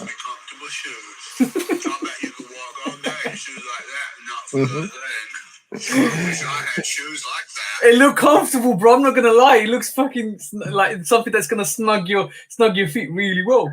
They have to in order to look right. I mean, Derrick Rose. Listen, Derrick Rose is a legend. First of all, there will be no disrespect on Derrick Rose or his name or anything that he's attached to. I love Derrick Rose. He's a Chicago guy. He played for the Bulls, got drafted to the, like, how much better can it get? You born and raised in Chicago, you grow up watching Michael Jordan, and then you get drafted to the Bulls and you become the youngest MVP. Like, Derrick Rose is a fucking legend, bro. Do not get it twisted. I'm rocking with this because I rock with Derrick, but if I thought it was ugly, I would say it was ugly. Am I gonna buy it? No. I like it. I like. It looks like an advanced level foam runner. It does look like a. I'm not gonna lie. It looks really comfortable. I'm not if gonna Derrick lie. Rose like this, I'm cool with it. That don't mean I'm gonna buy it though. But I'm rocking with D Rose on this. All right, cool. Next up, last thing on a Yeezy rant. Like, I don't know why people are doing this, and I don't understand how you can get this. How are you? How are you? I'm gonna turn the music on because we'll probably get copyright. But like, how are you getting your Yeezys stuck on the escalator, bro? Tell me how that's happening. How are you not conscious that your feet are approaching the end of that line and you're not stepping off that? I think they're doing it on purpose. You reckon? I think this guy. Because is this the second or third time we've seen this? This is countless times. But how I don't understand. Like, I mean, particularly on an escalator. This is only like the second. I want to say the second time I've seen this happen with an escalator. You have to do this on purpose, bro. Ain't no way. Ain't no way this is happening by accident, dog. And it's stupid. You paid what the retail on these $90? Yeah. So it's $100. It's $100 slide. If you had to pay resale, you're probably around at least 170, 200, something like that. Okay, cool. It looked like the Digital Religion UK. Hey, shout out to you, bro, because I actually met him on Sneakers Day, so he's a really good guy. He basically said, yeah, just those don't look real. So there might be fakes as well, bro. That's cool too. It's still stupid. But I don't understand how you getting your sneakers stuck like that. Because I don't know, man. Either you're trying to, or your elevator don't go to the top floor. You're trying to stunt on the gram, I reckon. And a lot of people do stupid things for Instagram. Like I'm talking, a lot of people do stupid things, and just it's not worth it. What's the point? What's the point? You're gonna be walking around shoeless, and you just basically you damaged some of the infrastructure for the mall. Yeah, and it's just not cost effective. It's not cost effective. But that's like buying a pair of Misters just to destroy it. The Gobstoppers. I'm keeping my shoes away from all hazardous scenarios. Exactly. Period. If you really care about your sneakers, you won't be putting them in that situation. As simple as that. Next up, bro, is you got some stories that you want to showcase on the podcast this week. I want to talk about this briefly. Magma Orange. All right, cool. There's a lot more. There's a lot more Air Maxes coming. By the way, the hemp as well. Yeah, I don't like the hemp. Are you talking about the hemp crepe? Hemp crepe. Hemp crepe. Yeah. I'm not good on that. I'm kind of interested in these because it's a master, but I don't know why they went with that orange because it's too similar to the pattern. It's with the sail midsole, the gray, nubuck, and the orange. And I know this orange is different textures of leather and whatnot, but I think Nike did themselves a disjustice with this because this master is going to be hard to get to. But if the hype from the OG master carries over, this will be hard to get. But the masters, I think what you was getting at is how coveted the master is. Yeah. The OG master Air Max 1 is like an $800, $900 shoe. More, I think it's more than that. It's about probably. I'm just guessing because the last time it's about £1,000 or $1,000. Yeah. So the last time I looked at it, and I looked on eBay and I couldn't find anywhere near reasonable price. Yeah, but the thing is, for me, the masters have got that midsole panel has got different silhouettes for different Air Maxes on it. So and this has just got textures, which doesn't make sense to me. It's like it's a cop out. Yeah, let's put different textures on it, and I don't know. Big cap. Big cap. That was last week's show, bro. Big cap. No, this cap right here. Yeah. But there's a lot more Air Maxes. How you feeling about the whole Air Max range, but the fact that they keep releasing all these different variations? I mean, I can't blame them. They following the wave, man. They gonna ride the wave until it dies down, which I don't necessarily have a problem with. But that orange master is capped. I'm wondering how capped this is though. Undercover rework of a Nike Air Force One low. I'm not mad at this.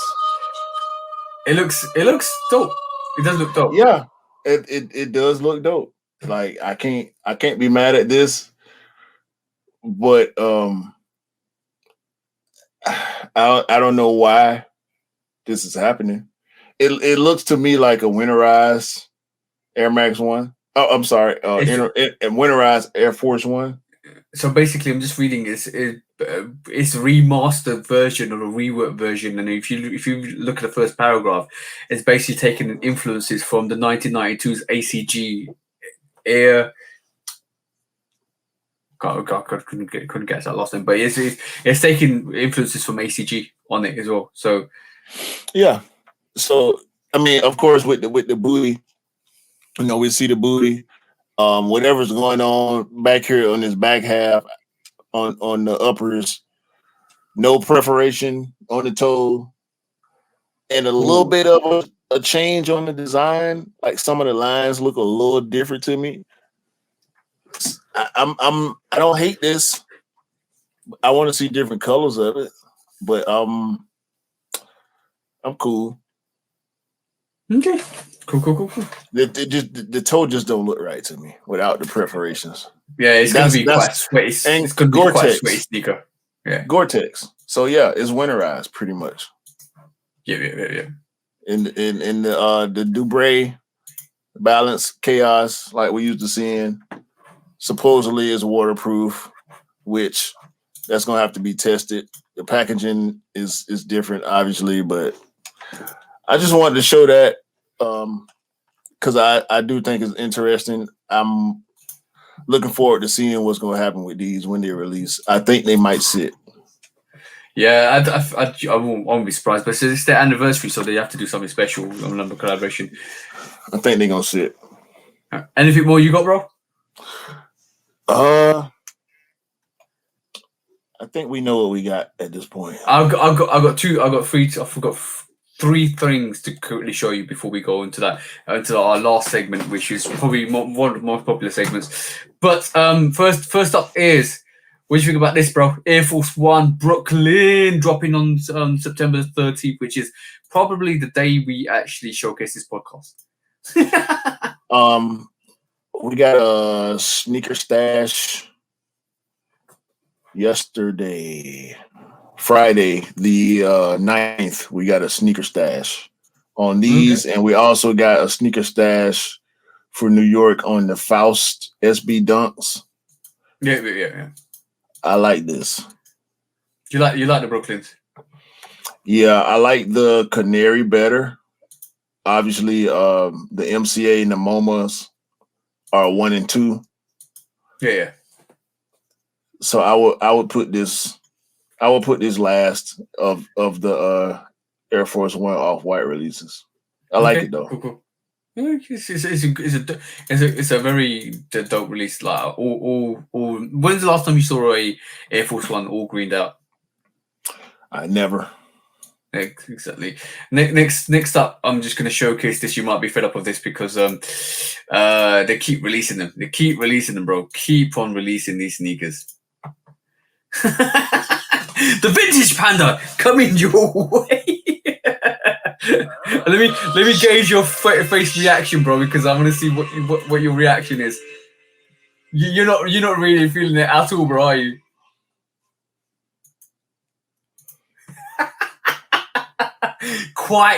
The quietness in your voice is all I need to know, because like, come on, like.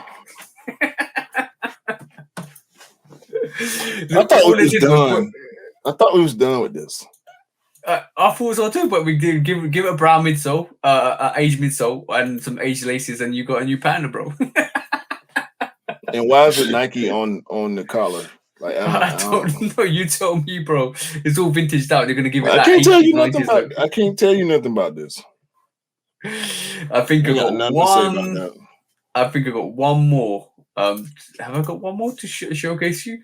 Okay, cool. What do you feel about people like doing this as we speak to the new Jordan 3 Fire Red Freeze? You bought it, bro. You can do whatever you want to do with it. I'm not doing that. I'm cool. Okay, hold on. I don't agree with that comment though. What we wanted was an aged out vintage look of a Jordan 3 Fire Reds, but what we got was this. What we got was what we wanted. What you wanted was to age it out. Vintage is a trend, bro. It's a fad. Yeah, that's interesting. Vintage, yeah, we've seen it. That's the reimagination line, and a lot of people like. What was prior to that? You did that phase. It was really interesting because that phase happened in 2019. It started with Sale. Yeah, and then now he's like, bro, I'm gonna definitely say this. Nike always jump on the trends, always jump on the fashion that's the latest or what people are doing. And when you think Nike actually looks at stuff like in terms of customizers, what they're doing, they do, because this whole vintage look was happening in 2019, pre-pandemic. And then we see it transitioning through over the pandemic with cell overlays and all of that stuff. And now we're getting the reimagination line, which is the reimagination Jordan 1, for Lost and Found, which is all vintaged out. And they know it's a phase. This phase is not going to always be here. It will die out in the next 2-3 years. But while it's here, you're going to get people that you're going to, even the Jordan 3 reimagination white cements that we're going to get, white cement freeze we're going to get next year, is going to be vintaged out. So like, it's a phase, bro. And I said this on, was it Instagram or on the podcast? They've got the reimagination line, they've got 85 cut line, they've got the OG line, they've got 3 variations they can release anytime they want, bro. Yeah, there'll be another line soon. I'm not a fan of the vintage stuff necessarily. If it works, it works. If I like it, I like it. But I'm not. Yeah. I don't need no vintage dump. And on that note, we can go to where we need to go to now. Let's go. Let's go. When resale is too high. Damn resellers. Order. When hype beats go too far. These damn hype beasts. Order in the court. Order. The back door opens. Guilty. It's time for Order in the court. the sneaker court of public Guilty. opinion.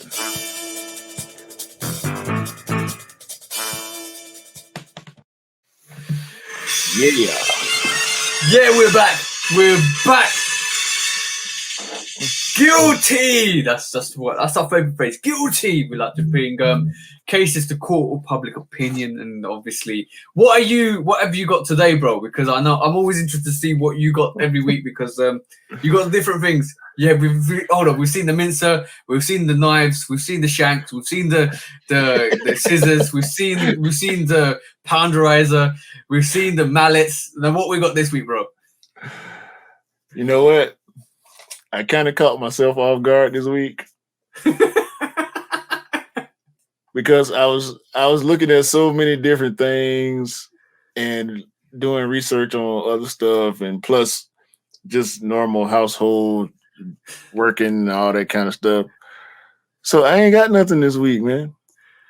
But y'all can catch these hands. Y'all can catch these hands. The fist of justice. The fist of justice. Anybody got problems? Y'all can catch these hands, all right? I'm just waiting for the day you bring a chancler out, bro. Oh no, man. Some things. Yo, you know what we could call that? The slipper of society. The slipper of society, bro. Society, yeah. Society don't like you. You're gonna get slapped now. Hold on, man. Hold on, man. You got me breaking character here. I'm the executioner. I'm supposed to be serious. Anybody found guilty is gonna get those fists of justice today. I can catch these hands. So what's on the docket today, bro? We didn't discuss so much, man. The open and shut, bro. For me, it's open and shut. Y'all gotta stop, bro. Y'all gotta stop. Y'all jumping online. Everybody's so quick to post these boxes. Like, I thought it was over. I thought it was over. Situation, yeah. Yeah, I thought it was over. Not the Memphis situation, but the people that were involved, the people that participated in the Memphis situation. beforehand, during, and after the fact, posting y'all friends and tagging them with all these stolen product, bro. Y'all stupid, bro. Just the Y'all self stupid. snitching. The self snitching is a thing, bro. It's Like dry really, snitching. It's self snitching. I mean, all y'all stool pigeons, bro. All y'all stool pigeons, one way or another. Whether you actually touch containers, whether you received goods from that heist, or whether y'all taking pictures that people that sent y'all and y'all posting them for clout, y'all stupid, bro. Because you telling on yourself, them people they gonna come. yeah. They gonna come, bro. They gonna come for you one way or another. Just Nike. like y'all with them PPE loans or PPP loans or whatever. They coming, bro. Yeah, They not stupid. They lost money. They want their money. They want their product. Somebody got to pay. It's just the way the world works, bro. It's the way the world works. Nike's probably got their investigating team looking at who broke in, how they stole it, how many containers. You hit 20 containers and stole nearly $1 million worth of gear, like 200,000 less than $1 million worth of gear, right? Guess what? That is a lot of money. Guess what? Let's go street level. Yeah. So this is a criminal act, right? Yeah. Do you believe that people that are bold enough to do this are only doing these type of things in the streets? No. So you bringing more attention to the other bullshit you got going on in the streets. So not only are you gonna catch a charge for that, you're gonna catch a charge with whatever else they get from you, or you have on you, or they find at your place. You're gonna catch multiple charges behind. You're gonna get multiple charges just behind. You just Bobby Schmurdered yourself. You Bobby Schmurdered yourself here, literally. Yeah. And if you don't know what I'm talking about, if you don't know what I'm talking about, Bobby Schmurder basically rapped about all the crime and all the killings he did, and he actually ended up in jail. So you literally have Bobby Schmurdered yourself. You're way out here, bro. You're not. And they gonna get y'all some football numbers. Yeah. They gonna get y'all some football numbers, bro. You're gonna be somebody gonna get 15, somebody gonna get 7, somebody gonna get 13 over here, somebody might fuck around and have 21 over here. I'm gonna say one thing. If you guys have not seen Casino, you need to see Casino because actually not Casino. Sorry. I said the wrong movie and I apologize for that. If you guys have not seen Goodfellas, that's the movie I'm talking about, because Casino and Goodfellas got the same characters in it in terms of Joe Pesci and Robert De Niro. But if you haven't seen Goodfellas and the fact that what happened in Goodfellas in terms of when criminal activity, when they did that bank heist, that's just the lead up. Like these criminals out here are not just breaking into Nike. They're not opportunists. They're planning stuff. They literally have got it coordinated. So you guys basically snitch on yourself from whoever that sneaker fetish guy is, that's basically posted those pictures of all the haul that he's got. He's probably not the person involved in the crime, but you literally snitched it on social media. Now, not only have you got the cops coming after you, you probably got the criminals that undertaken this activity that passed you on the sneakers heading to your door or your apartment, because basically you self-snitched on yourself and you've got tension on both sides. And if you haven't watched Goodfellas, the only way to eradicate a rat is to kill it. Somebody at the end of the day, somebody's telling somebody to do something. So you put a target on your back, guys. And I'm not wishing any bad on anybody, but like you should not be snitching on yourself on social media about how many peers you got if you are involved in that activity, because you are going to get caught out. Somebody's watching. Somebody's doing something. People doing street things and putting it on the internet. Internet and the streets do not mix. I repeat, the internet and the streets do not mix. Guilty. Yep. Guilty. And on that note, bro, on that note, we're just gonna call it as open shut case.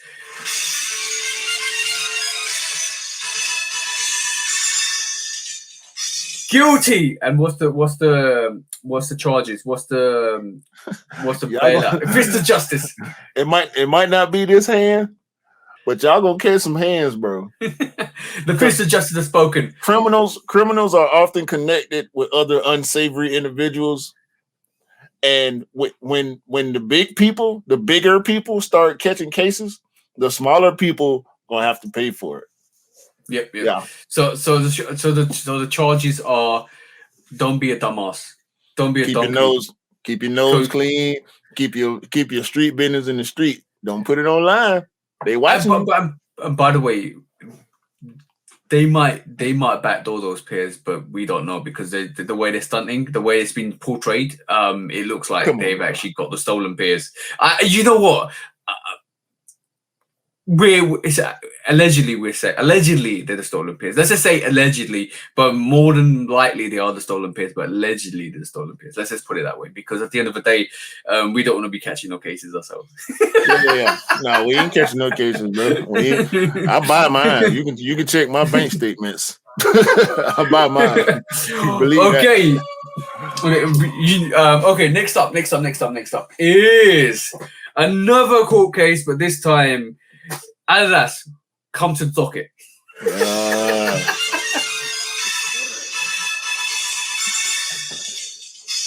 Okay, cool. No, so my disagreement with Adidas at this moment in time is, if Kanye allegations towards you guys is true, not only have you stolen property, not only have you conned somebody's ideas, not only have you tried to buy out their company for ridiculous peanut money in terms of what their value is, you've actually caused a lot of issues. You've actually started a lot of growth, and you've started a lot of innovation.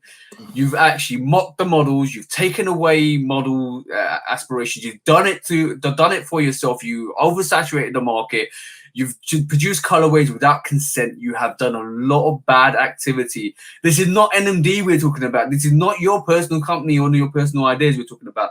These are Yeezy ideas, 350 ideas. So on that note, bro, I'm going to say Jeezy and Kanye, we support you for all you're doing. This is not only for Kanye, this is for all the creative artists that are going to come through. This is for all the painters, decorators, the modernizers, the innovators, the photographers, that your property gets stolen online, because a lot of that business goes on, and a lot of those people will probably be looking at the Kanye situation and thinking, yes, Kanye, do it, Kanye, because at the end of the day, like, somebody's intellectual property and rights is their intellectual property and rights. That gives you no right to steal their designs. Gives you no right to steal anything from them. And these are all allegations as we speak, because we know Kanye's been sitting and simmering, and he's kind of attacked them at the right time where their business is not the best at the moment. So on that, bro, like, all I can say is that situation. Yeah, a lot of people are banding around Kanye for that situation. It might feel like the Def Jam situation where Kanye's walked in and asked for money, but rightfully so. I didn't see anything in those demands that didn't justify the justice that Kanye wants. So on that note, bro, I'm just gonna say this is another open and shut case.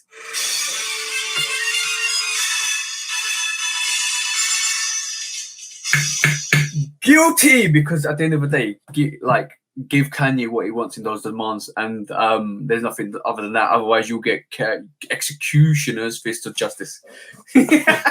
Fist of justice. And bro, I forgot to mention. I was going to showcase this because basically, they're still pushing through Adifoam Q. Bro, they're still pushing through different colorways for this Adifoam Qs. And you know what? There have been. I've seen a couple of videos where people are taking this Quake and choosing it over the foam runner. Wait till Kanye get a whiff of this, bro. Look it up, do your research. I should have pulled it up, but I didn't think this was as pressing as the other Kanye stuff that we was going to talk about. But I have seen a couple of videos of people taking these Quakes out of the box, putting them on feet, and putting their foam runners in the trash or in the back. So I've seen that, but it's a bit foolish. a lot of some reviews I've seen when they've taken that they've taken the lining out and it looks like a foam runner. When they've taken the inner lining out for that sneaker, it looks like a foam runner.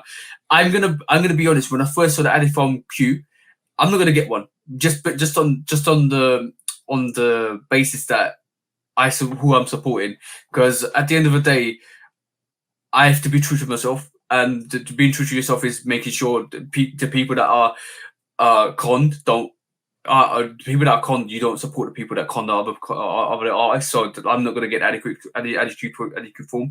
I'm feeling the white variation a lot. I personally think it's a very sleek design, a different design, a more edgy design to the foam runner. I like it a lot. Yeah. I like it a lot, but I'm not willing to pay for a rip-off of somebody else's intellectual property, and that's the way I stand, and that's the way I'm going to stand on this. But also on top of that, if I do get it in hand, I'm probably going to do for a review, and I'll give it to somebody that wants it. If it's not, I'm not going to have it for a personal pet at all. If I even go down that route. But what I'm going to definitely say to that is, Adidas is charging £120 for this foam, like Adifoam Q foam runner ripoff. The foam runners are £85, bro. So you'll pay more because of the sock liner for this sneaker. Yeah, well, this is more of a sneaker. I will consider this a sneaker. I do not consider the foam runner a sneaker. This actually, even though it's a booty, it actually has a tongue. It has an inner liner. It has strings, laces. So I will categorize this as a sneaker a lot faster than I will categorize the foam runner as a sneaker. And I like this. You can take the sock lining out and it will turn into a foam runner. It's that simple. But like a knit runner or a foam runner? A foam runner. Like if you take the sock lining out and you put the foam cast unit, the outside foam cast unit on your feet, you can do that and you turn it into a foam runner, bro. It's easy as that. You can literally those. It's like the Jordan's System 23, where you can take the in sock liner out and just wear it as independent. Well, I mean, this obviously is not as good as the System 23, but you know, I like it. You had to throw that in. You had to throw that, and I knew that was coming down this line. I like it better. I like it better than the foam runners, but I won't be buying a pair. Even if I did, if I was a Adidas guy or a Yeezy guy, I would not buy this in support of Kanye's situation. Yeah, I'd rather get the foam runner over this, and I don't rock with the foam runners because I don't just basically not something I will wear. I was looking forward to the Adifoam Q because it had sock liner, it had more of a shoe aesthetic, it had more of a sleeker design, sharper design, more of an aerodynamic design than the foam runner. But like now looking at it, I literally can't. I know I shouldn't be. I know I shouldn't be biased. I know I should buy what I want and what I like. But just out of principles, bro, I just don't. I can't do it. I can't do it out of principles because basically this is stolen property. Yeah, I mean it's. We'll see. We'll see what was proven in court. Kanye, he hadn't said anything about Boost because he knows that's not his tech. Yeah. He's talking about designs in particular. So with the way he presented his case, like I said earlier when we talked about it, there are some things that I disagree with, you know, mental health and social standing and that type of thing. But as far as IP and designs go, I think this is a bit of a ripoff. Yeah. And on that note, like I'm just gonna say that the Adidas need to give Kanye his due. Like there's like I know Adidas. Without Adidas, there will be no Kanye Yeezy brand as we speak. But without Yeezy, there won't be no Adidas hype as we speak. This guy has done sales for you guys. These guys invested in your company, brought you ideas, brought you designs, brought you innovation. brought something to the table, and you basically bit the hand that fed you. This is the situation. Like, let's be honest. Like, if you think about it, 60% plus sales come from Yeezys. What are you without? What are you without Kanye West at this moment in time? Like, we could say 2, 3, maybe even 4 years ago, without Adidas, Kanye West was nothing. But it's roles reversed now. He's literally outgrown Adidas, and he's demanding a lot. Maybe it's for the benefit for both brands, for both people, and it's a mutual benefit. And I think it's going to be a mutual benefit if they come to an agreement. But you can't be out here ripping off people for your designs. And like, we had a discussion, me and Scott had a discussion the other day, and he goes, well, Nike do it with Yeezy did it with Roshi, to get the Roshi with a 350. I understand, and understandably, okay, cool, I agree with that. He made a different model to rival the Roshi, but it was similar to the Roshi. But then the thing is, there's enough significant differences between the two models to identify them to anyway, right? So that's fine. But you don't go in house to bite your artists for your designs. You should be both working together to overcome your rival, not in-house fighting. This is, like I said, civil war between Adidas and Yeezy, and you're basically the same. You're working for the same goals, to take down or to rival Nike and Jordan. So you basically are both shooting yourselves in the foot. Right, and the catalyst has always been, the catalyst has always been what Adidas has done, like tubular. We talked about all the different silhouettes. Why did you need to do that? Why is there no innovation to produce no models or different models? Where is that drive? Like, I don't understand why they had to buy Yeezy like that. Hey man, they should. Maybe it's as simple as a conversation.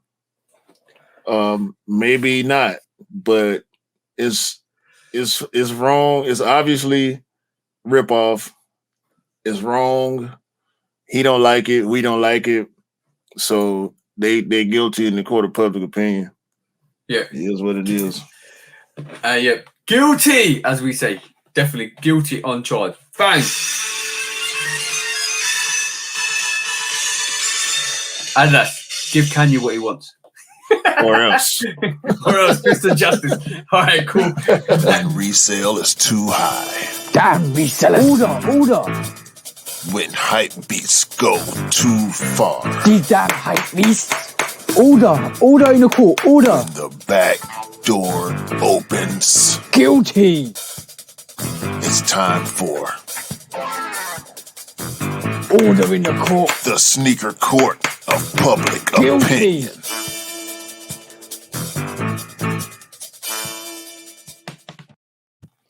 Okie dokie. I think we got one last quick subject matter, and then we will call it, because basically, I know I'm gonna try and did you send it to me, or did I send? I think you sent it to me.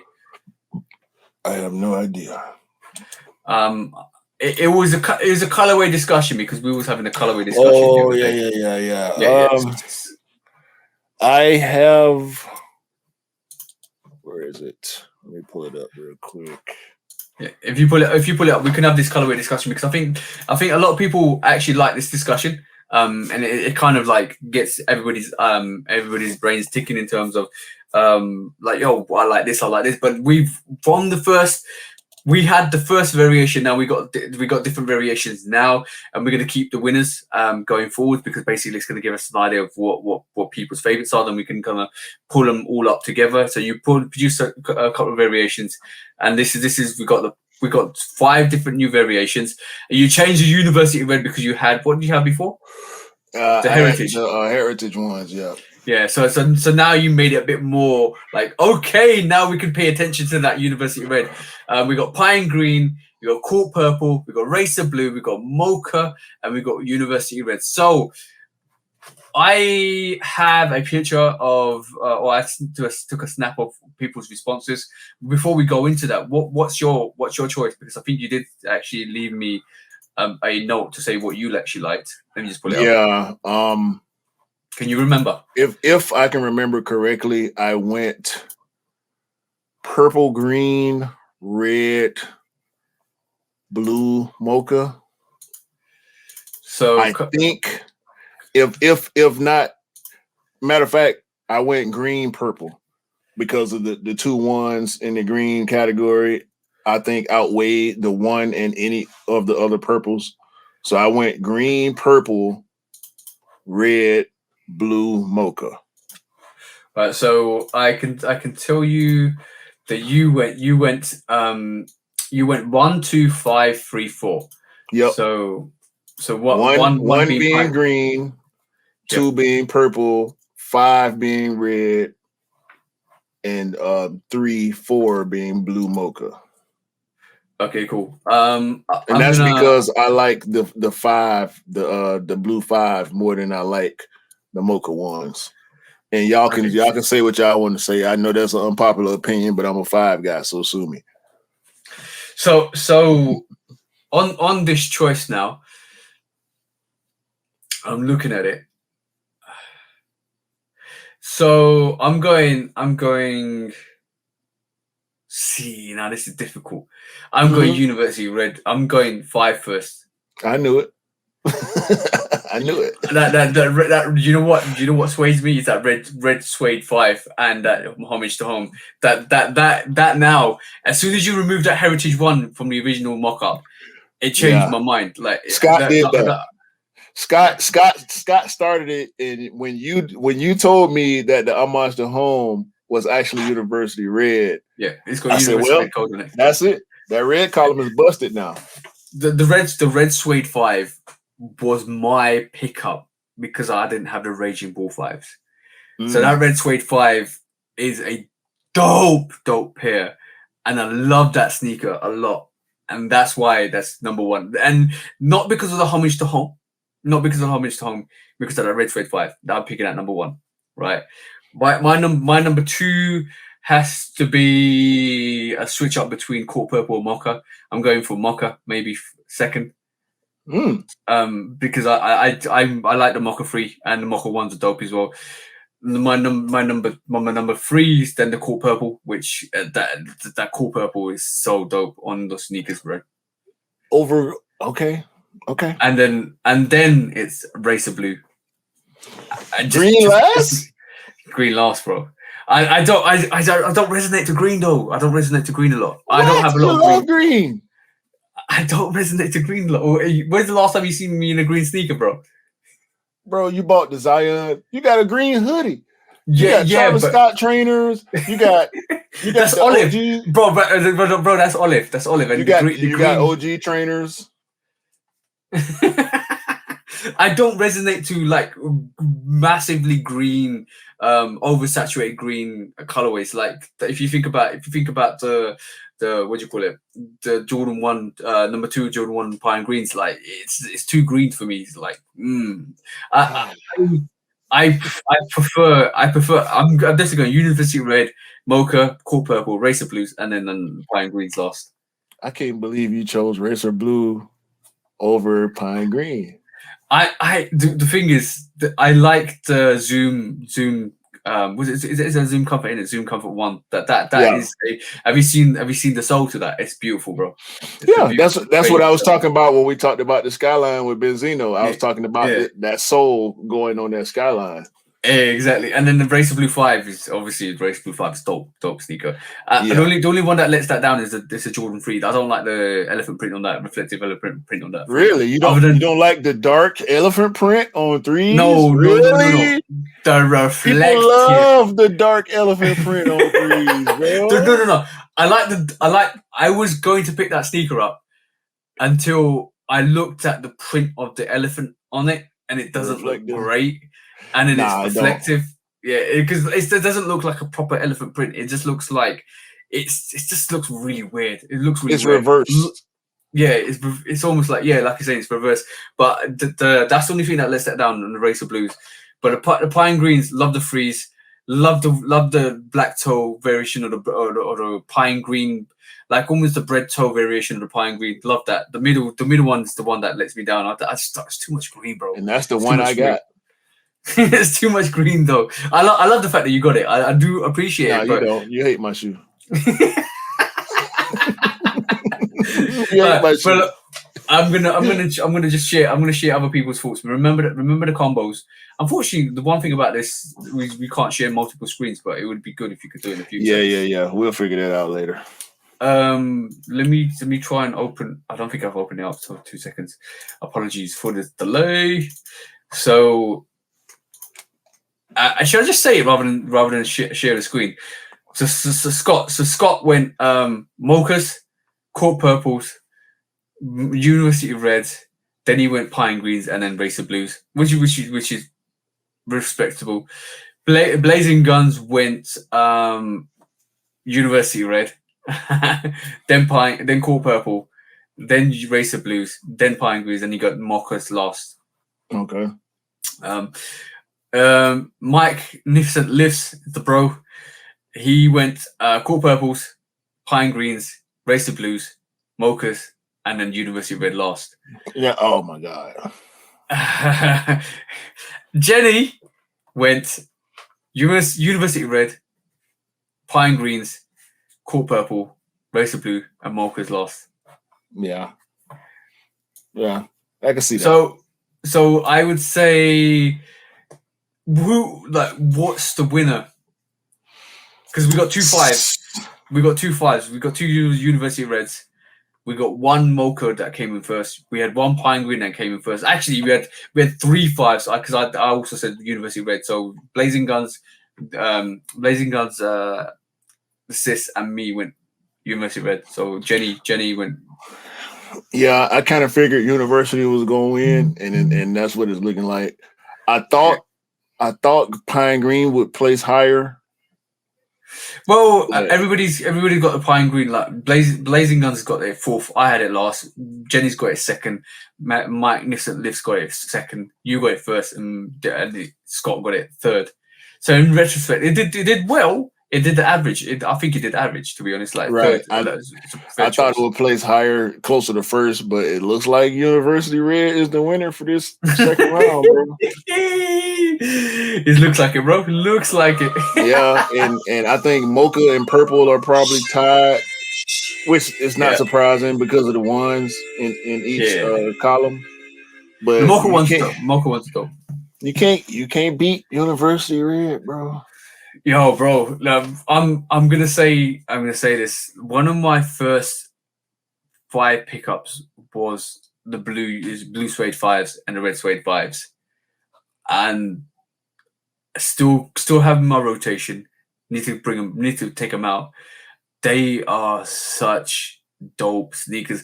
I remember the backlash of that University Red, like that, not University Red, that all red suede 5. I remember the backlash. People were like, "Oh, this is not the Raging Bulls. We want the Raging Bulls. This is rubbish. The suede is not the same color. It fades. Blah this, blah that." Bro, I heard it all, and I was like, and it sat, and it went on sale. I think a little while later, but I bought it, wore it, loved it, loved that sneaker, bro. Loved that sneaker. It's not supposed to be a Raging Bull. It's a pack. It's a blue and red pack, like exactly. And a lot of people do that though, and a lot of people kind of compare. And I know we're just talking now at the moment. We haven't got no subjects, but a lot of people compare other sneakers to other things. Why don't you just leave it and let it live? Like Mocha came 2nd for me because I do like the 2 sneakers are fire on that. Like all 3 of those University Reds is fire. Even the Tinker 3 in the middle is fire to me personally. The interchangeable swoosh, what it represents is fire. Like the Mocha has got 2 great sneakers, like awesome sneakers, the Mocha ones and the Mocha 3s. But even the Neapolitan, even though it's a female exclusive release, they gave something unique to the females as well. Mm-hmm. Like even though it's a 3, it's still it's dope. Yeah. The Racer Blue would have come higher if that was a Jordan 1 OG high. Rather than that Zoom. no, Jordan, rather than that Zoom comfort. Not Zoom comfort, just Zoom. Just Zoom, yeah. The Cool Purple came 3rd for me because fire, like 1, 3, and 4, fire, absolute fire. Like even though I don't regard the 4, even it's like a metallic, it's like an off play for Jordan 1 metallic purple, but Yeah. it could have done a bit. We could have done with just a little bit more purple, in my opinion, somewhere on that sneaker. Yeah, on the midsole. Yeah, it's otherwise it's too white for me. Like if they had like they do with the 3s, if they had that wrapped around the midsole, it would have been so fire. Yeah. But yeah, like green, I don't resonate to a lot, so this is why green came last for me. That's cool. I mean, I chose based on what I would buy and wear first, and I was hoping that's what everybody would choose from. It seemed like that's pretty much the case, because from the people that we know, their choices make sense. Yeah. Obviously, Jenny loves the Chicago colorway, so she chose 5. A lot of people chose what they liked, and obviously it's good to see there's a lot of variety. But on this case, University of Red won. Yeah. What was last time's winner? We got I think I want to say it was University Blue. I have to go back and we can because we both got results from the first round. Yeah, I think the Cool Grays did well. I think it was Cool Grays that came first. It was either Cool Gray or University Blue, one of the two.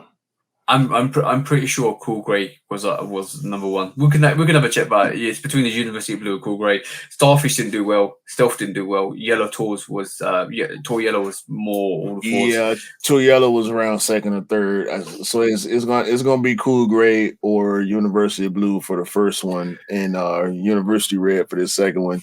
And next we got collabs to do, we got OGs to do, and we got packs to do. So it's about to get real sticky around here. Right. Just off cut. If you had to choose between, guys, I'm gonna give this question to you guys as well on the actual podcast if you listen to it. If you had to choose between Cool Grey, I'm talking Cool Grey 11s, Cool Grey 4s, Cool Grey 3s. Like that's what you showcased last time, didn't you? Mm-hmm. And if you had to choose between that and a University Red, right? What you guys picking? Like, I'm asking you the question now, bro. What you picking? Cool Grey 11, Cool Grey 4, Cool Grey 3, or Homage to Home, Tinker 3, and Red Suede? Probably Cool Gray, because I wouldn't want to wear that 3. Same here, bro. So it would be, even though I don't necessarily like the Cool Gray 4s, I like them better than I like the Tinker 3s. So that would be head to head. Yeah. I think the Cool Grey 4s, the Cool Grey 3s outdo the Tinker. The Red Suede is the Red Suede, it's a beautiful sneaker, but the Cool Grey 11s is in there. It's got the thing is it's got one OG in there. Even the Homage to Home has got half of each OG. It's not really an OG sneaker. Like if you regard the Cool Grey 11s as an OG sneaker, that's definitely winning. That's definitely gonna win it. Like in my opinion, but yeah, that's a hard choice. That's definitely a hard choice. They'll end up in the bracket. They might not go up against each other, but they will be in a bracket eventually. Yeah. So that's gonna be interesting also when we get to the end of this thing. Yeah. And yeah, it's gonna be a long time before we get to the end of this thing. On that note, guys, this show's been really up there with a lot of information. We had the whole Kanye situation, we had the whole Memphis situation, we had the Travis Scott Jordan 7, we had the whole new silhouettes that Kanye's designing, the cleats. We had a lot of interesting factors. We didn't even mention any high-end brands because we always go off on one when it comes to high-end brands. We good on them. We can lay off on them, bro, because it's more about giving love than giving hate at the end of the day. So, when they give us something to hate on, we gonna hate on it. But as long as we got more things to love than we got stuff to hate, we gonna spread the love. 100%, bro. And on that note, I'm gonna let you count us down, bro, like you always do. Yeah. Episode 34, man. We appreciate y'all, all the bros, all the supporters, man. Y'all make sure y'all hit the buttons too. Y'all hit the buttons on the live stream, the premieres, Follow us on IG, all that, man. Get at us in the comments, DMs. We love having conversation with y'all. We try to respond to every comment that we see. I know TJ does. I do the same on YouTube and IG. So Yep. until then, man, until the next time we see y'all, hopefully everybody have a great day, week, month, and continue to cop everything y'all love to cop until the end of the year. Because everybody deserves to get the sneakers they want, bro. We know this. Exactly. Pick up all the 5 and 3s you want, bro. Pick up all the 5 and 3s you want. Definitely. Peace Definitely. out, guys. Peace out.